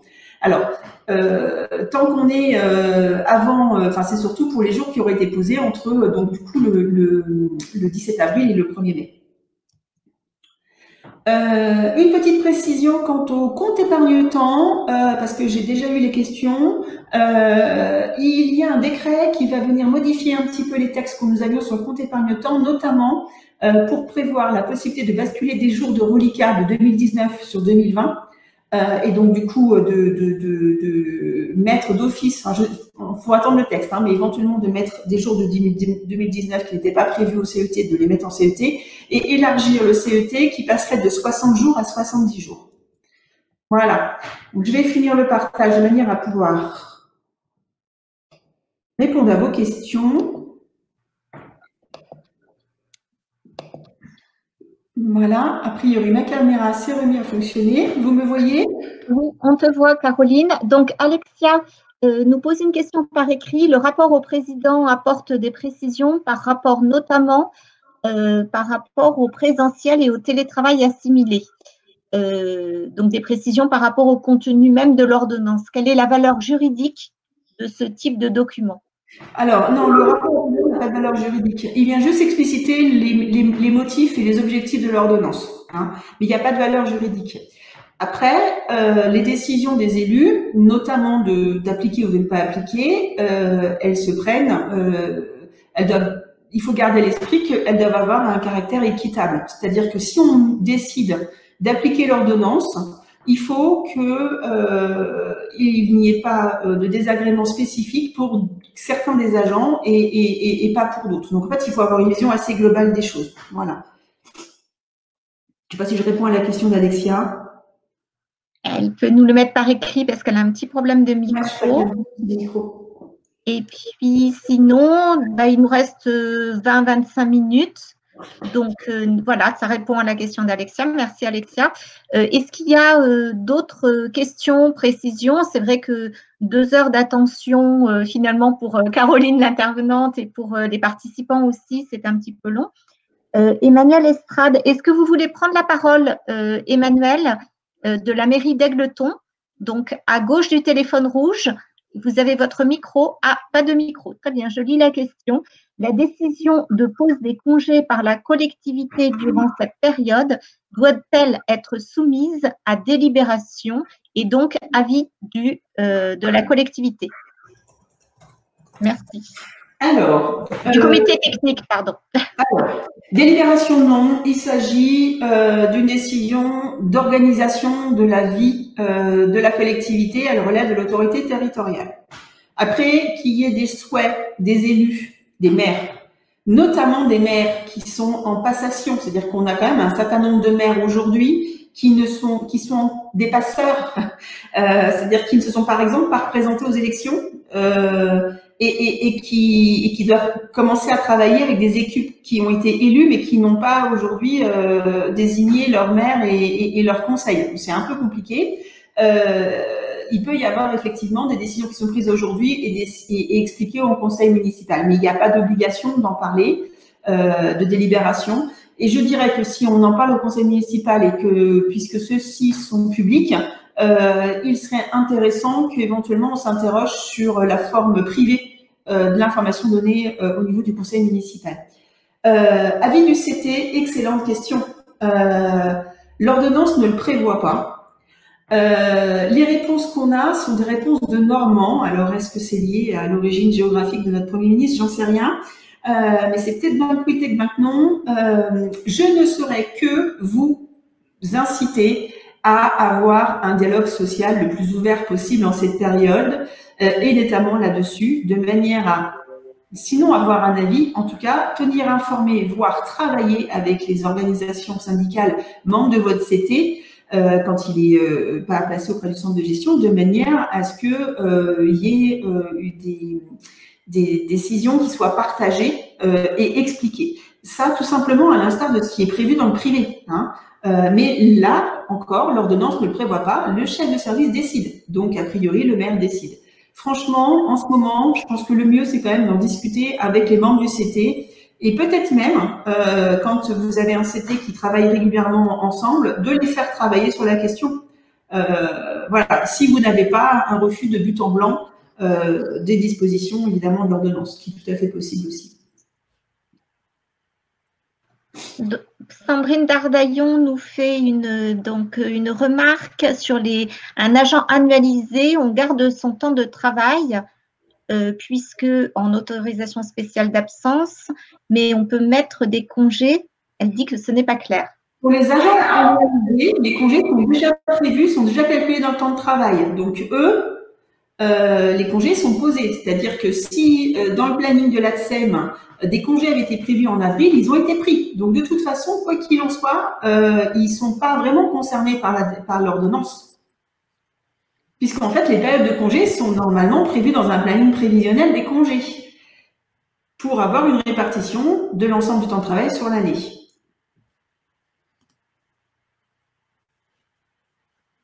Voilà, est-ce que ça clarifie pour Sandrine Dardaillon? Donc c'est OK, très bien. Moi, j'ai une petite question à titre informatif, mais bon. J'ai une petite question à titre informatif. Est-ce que vous savez si vos autorités territoriales ou présidents d'établissement souhaitent une application de l'ordonnance? Est-ce que l'un des participants souhaite prendre la parole? Alors, Fabienne Martin de la communauté de communes Creuse Sud-Ouest, est-ce que vous souhaitez prendre la parole en activant le micro si vous y avez accès? Oui, bonjour. Bonjour Caroline. Bonjour Fabienne. Oui, ça fait longtemps. Alors nous, ils n'ont pas voulu mettre en place les conditions de l'ordonnance parce qu'il y a suffisamment de perturbations au niveau des agents sans aller en imposer un petit peu plus. Par contre, ils ont maintenu le fait que le report des congés, alors nous, c'est au 31 mai, et les agents qui ne pourraient pas poser leur report de congé 2019 avant le 31 mai, il leur est recommandé d'ouvrir un compte épargne-temps. Voilà. Mais en aucun cas, ils ne veulent appliquer l'ordonnance disant qu'on peut prendre des congés, que ce soit des agents qui ont été positionnés en ASA, pas forcément, ça a pu être contre leur volonté, parce que c'est des agents qui auraient pu vouloir travailler, mais pour qui ça n'a pas forcément pu être appliqué. Et de faire poser des agents, des congés à des agents qui étaient en télétravail, ça paraissait pas non plus, d'imposer des congés, ça paraissait pas non plus être bienvenu, voilà, dans les circonstances actuelles. Donc voilà leur volonté en fait. D'accord. Moi, j'avais quand même 2 petites questions. J'attendais de voir si les sujets seraient traités. On a beaucoup parlé des ASA pour les gardes d'enfants. Alors là, qui vont peut-être revenir sur le chemin de l'école, mais pour les enfants qui sont en crèche ou gardés par des nounous, c'est pareil, il faut qu'on demande une attestation, comme quoi ça ne sera pas possible. Et nounou, ouais. Ok. Et l'autre point, c'est, j'ai entendu que vous parliez des arrêtés pour positionner les agents en ASA et en télétravail. Et moi, les consignes que j'ai, alors en creuse, on attend à prendre les arrêtés tant que les textes ne sont pas parus. Exactement, il n'y a aucun formalisme d'imposer sur en ASA. L'idéal étant, enfin en tout cas pas l'idéal, mais le principe étant d'avoir un document qui vient éclaircir les choses. Un planning, ASA, enfin voilà, en tout cas quelque chose que les agents savent. Après, le formalisme qui est en fait le réflexe centre de gestion, c'est effectivement l'arrêté parce qu'il permet d'éclaircir une position administrative. Mais s'il n'y a pas eu d'arrêté, ce n'est pas gênant dès lors qu'il y a une décision partagée avec connaissance de la collectivité et de l'agent. Voilà, oui, ils ont reçu par mail, ils ont reçu chacun un mail indiquant leur position administrative depuis le 17 mars, remise à jour le cas échéant. C'est ça, c'est ça. Donc voilà, pas d'arrêté. Le formalisme n'est pas indispensable. En tout cas, avec l'arrêté. Ok. Voilà, mais c'était tout. Vivement la reprise dans des situations normales. Ouais, je crois que assez globalement, même si au début on a pu se dire ah là là, il y a des agents en ASA, ça va être cool pour eux. Je pense que après quelques semaines la position à la maison avec des enfants, avec l'esprit confinement, etc. C'est particulièrement catastrophique. Donc voilà. Après, j'ai vu quand même qu'il y avait des collectivités qui voulaient mettre en place le 4 jours à la VERAC, par exemple, 4 jours de RTT, 3 jours de congé. Voilà. Bon, c'est effectivement en fonction des collectivités et notamment aussi des reliquats de congés et des plannings à venir et des tags des équipes. C'est vrai que c'est forcément assez différent. Est-ce que Catherine Boudy veut prendre la parole sur un refus d'Amélie? Catherine Boudy du Conseil départemental de la Corrèze. Oui, vous m'entendez? Oui.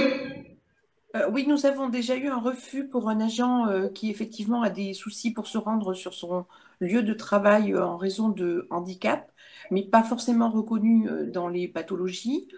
Et Amélie a déjà refusé de lui délivrer un arrêt de travail.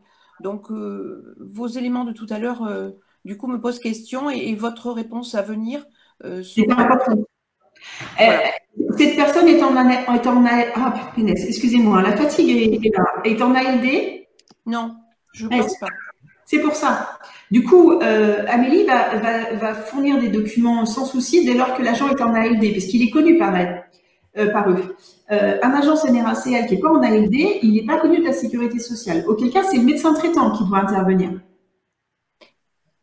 Il n'a pas voulu non plus, effectivement. Donc…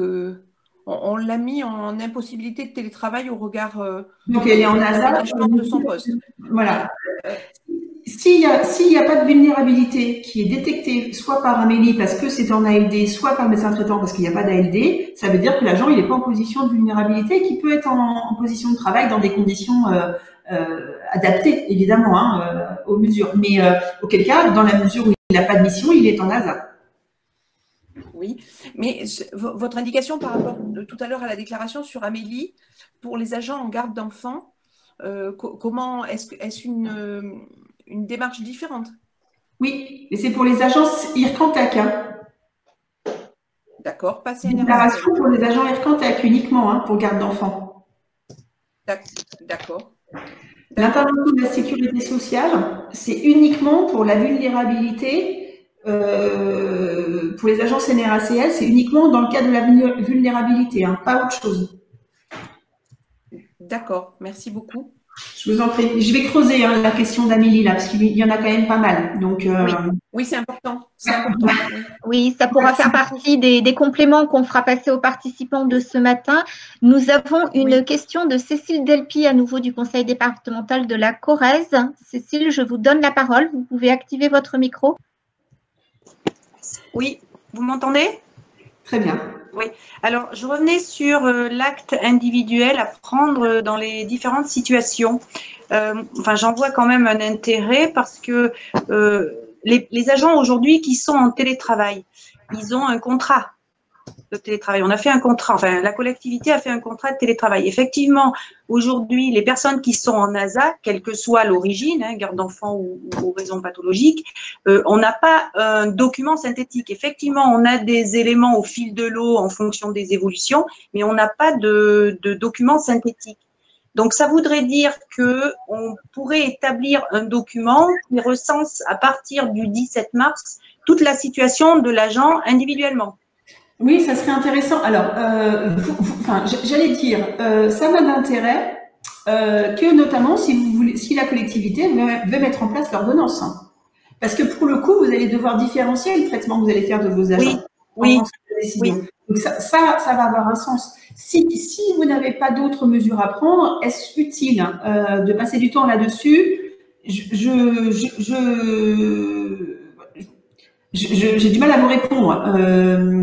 L'intérêt, c'est d'avoir un élément historique et se dire que potentiellement, il faut aussi qu'on tire les enseignements de ce qu'on a vécu aujourd'hui pour être plus armé, plus réactif à l'avenir si ça devait se reproduire. Et je pense qu'il va falloir qu'on se dise que potentiellement on peut le revivre.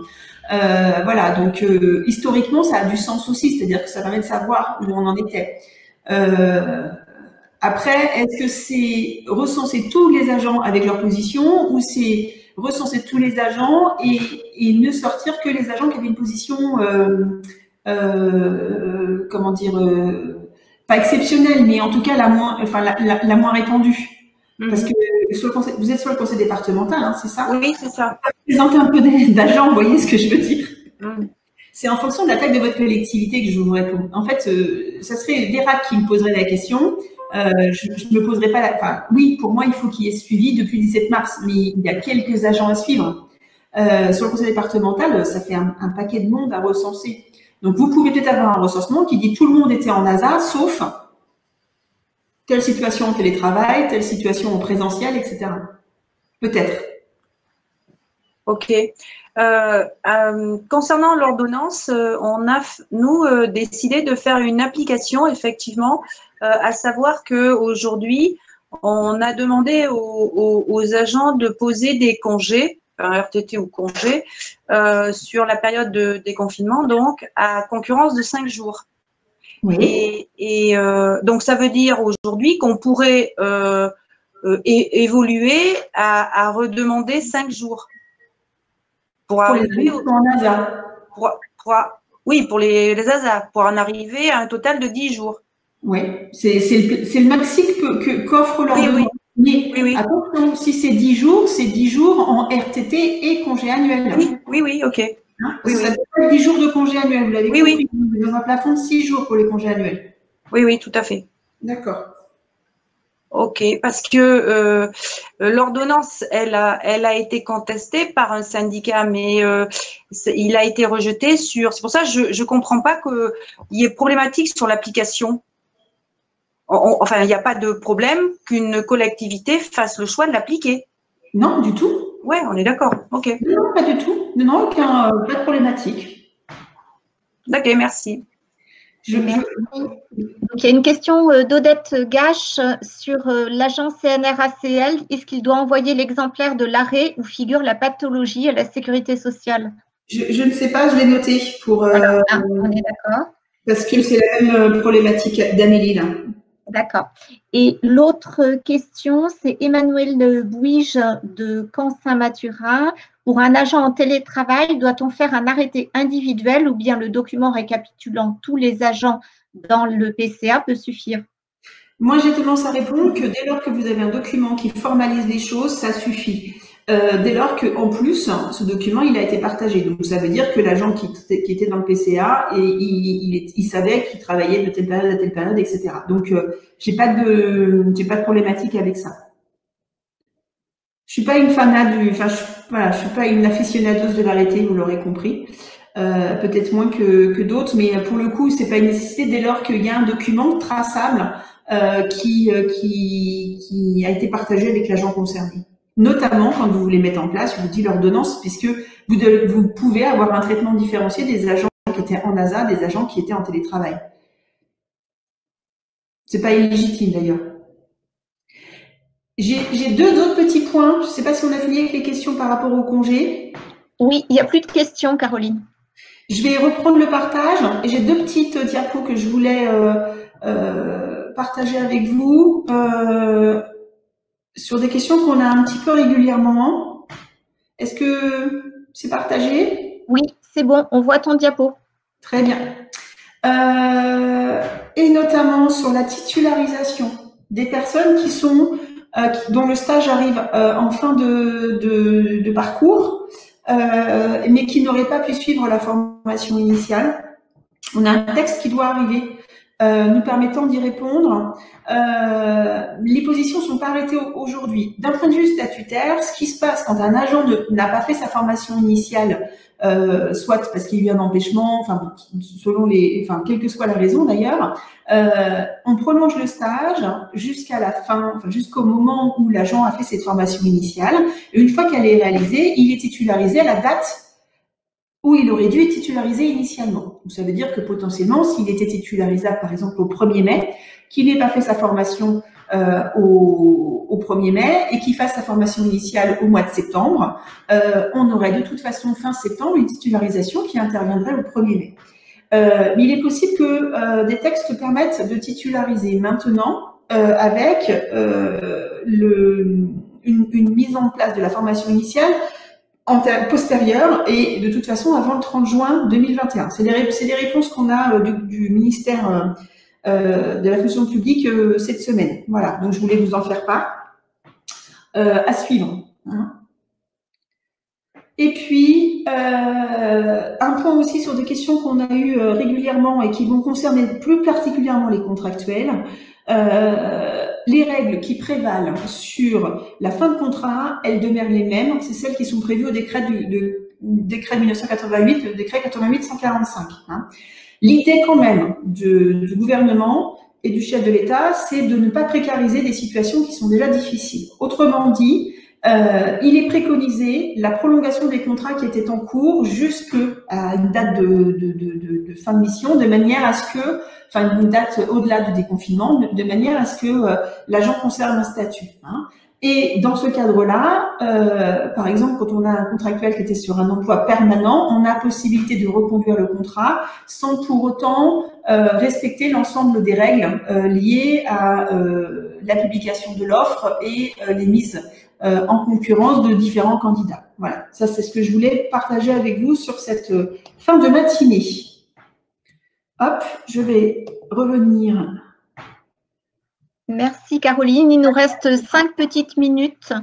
Donc s'il y a quelques petites questions là que certains ou certaines auraient aimé poser avant la fin, c'est le moment.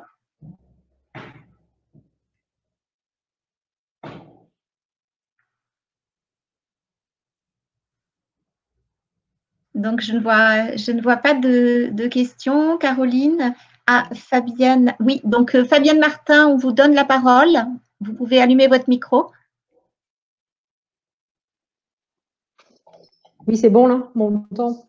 Alors moi, j'en aurais peut-être une, mais ça ne concerne pas le sujet du jour en fait. Mais bon, peut-être que vous avez des infos. Ça concerne ces fameuses primes exceptionnelles dont on parle pour la prime à risque Covid. Les textes sont en cours, donc pour l'instant, voilà. Et effectivement, comme ce n'était pas le sujet du jour, je n'ai pas creusé. Non, mais c'était juste par rapport aux avancées, parce qu'ils veulent la mettre en place et assez rapidement. Et les textes, ils ne viennent pas, quoi, en fait. Et sans texte, ça me paraît difficile de le mettre en application. D'accord. Je suis d'accord, complètement d'accord. Hein. Les lois de finances rectificatives doivent éclaircir les choses. Il y a effectivement un décret en attente, donc je ne peux pas vous répondre comme ça. C'est prévu, en tout cas. Okay.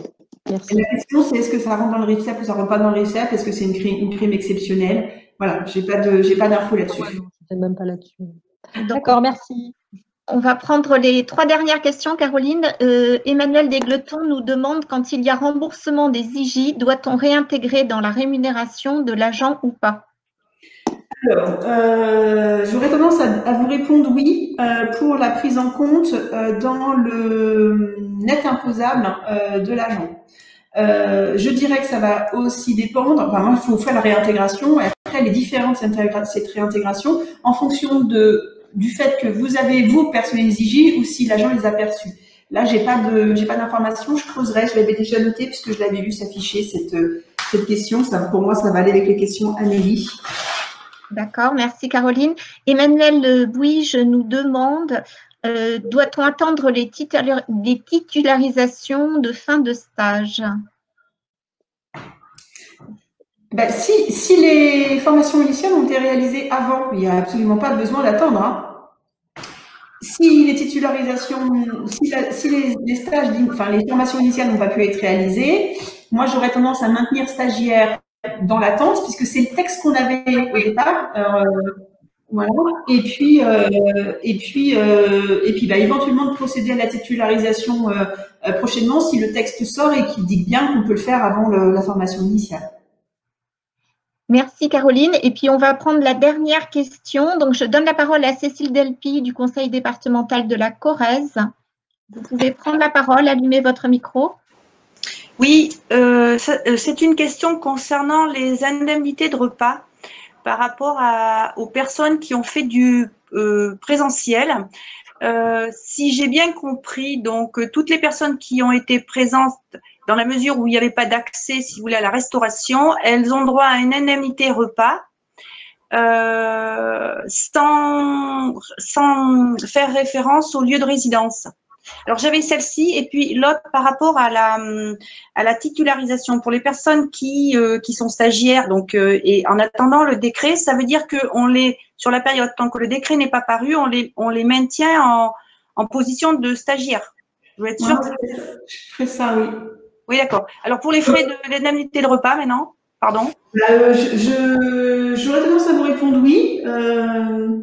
C'est cette notion de quel que soit le lieu d'habitation. Oui, oui, d'accord, je comprends. Excusez-moi, mais au bout de 2 heures, c'est vrai que c'est un peu long. Mon cerveau ne fonctionne pas très bien. Oui, quel que soit le lieu d'habitation. Ok, merci. Par contre, alors attendez. Il me semble bien que c'est ça. Hein. Oui, je pense que c'est ça. Est-ce que l'employeur doit faire… Donc, on ne va pas pouvoir le répertorier comme des frais habituels puisqu'on n'est plus sur les mêmes règles de l'indemnité des frais de déplacement pour moi. Donc, puisque c'est lié à la résidence administrative. Donc, ça veut dire que c'est quelque chose qu'on va prévoir différemment. Mais moi, je les mettrais. Voilà, franchement, je ne ferai pas la distinction parce que ça ne sert à rien de réinventer ce qui existe déjà. Non, mais nous, on est sur un automatisme, si vous voulez, sur et donc il est lié à la réglementation des frais de déplacement. Donc c'est pour ça que je faisais cette remarque. Effectivement. Ok, merci. Je vous en prie. Donc voilà, nous arrivons à la fin de cette session. Donc Sandrine, effectivement, nous fait une petite remarque, mais qui est valable pour tout le monde. Alors déjà, Caroline s'est engagée sur quelques petits compléments, notamment par rapport à Amélie. Donc ça, on vous les apportera par mail. Par contre, si vous avez d'autres questions qui relèvent effectivement des RH, peut-être Caroline, tu veux préciser? Alors, vous êtes tous, presque tous, évidemment pas les collectivités non affiliées, mais affiliés à un centre de gestion. Je vous invite évidemment à vous tourner vers votre centre de gestion. Ma participation aujourd'hui, elle est en tant que DGA du CDG 87. Et je vous dis, ce PowerPoint, il a été monté en parallèle et avec l'aval et le travail en commun des 3 CDG. Donc, n'hésitez pas, ils sont évidemment à votre disposition pour répondre à vos questions. Donc, faut surtout pas hésiter. Voilà. Voilà, merci beaucoup Caroline. C'est vrai que c'est une belle intervention sur 2 heures d'arriver à s'adapter à ces nouveaux modes de communication. Merci à tous les participants aussi parce que vous avez bien joué le jeu de l'attention et de la prise de parole. Donc, c'est comme ça que ça peut bien fonctionner. Donc, vraiment, voilà, je vous remercie beaucoup. Cet après-midi, on vous envoie le PowerPoint. Quand Caroline nous les communiquera les compléments. Et puis, nous vous souhaitons une excellente journée. À bientôt. Merci à vous toutes et à vous tous et au plaisir de vous rencontrer de façon plus normale. Bon courage à tous.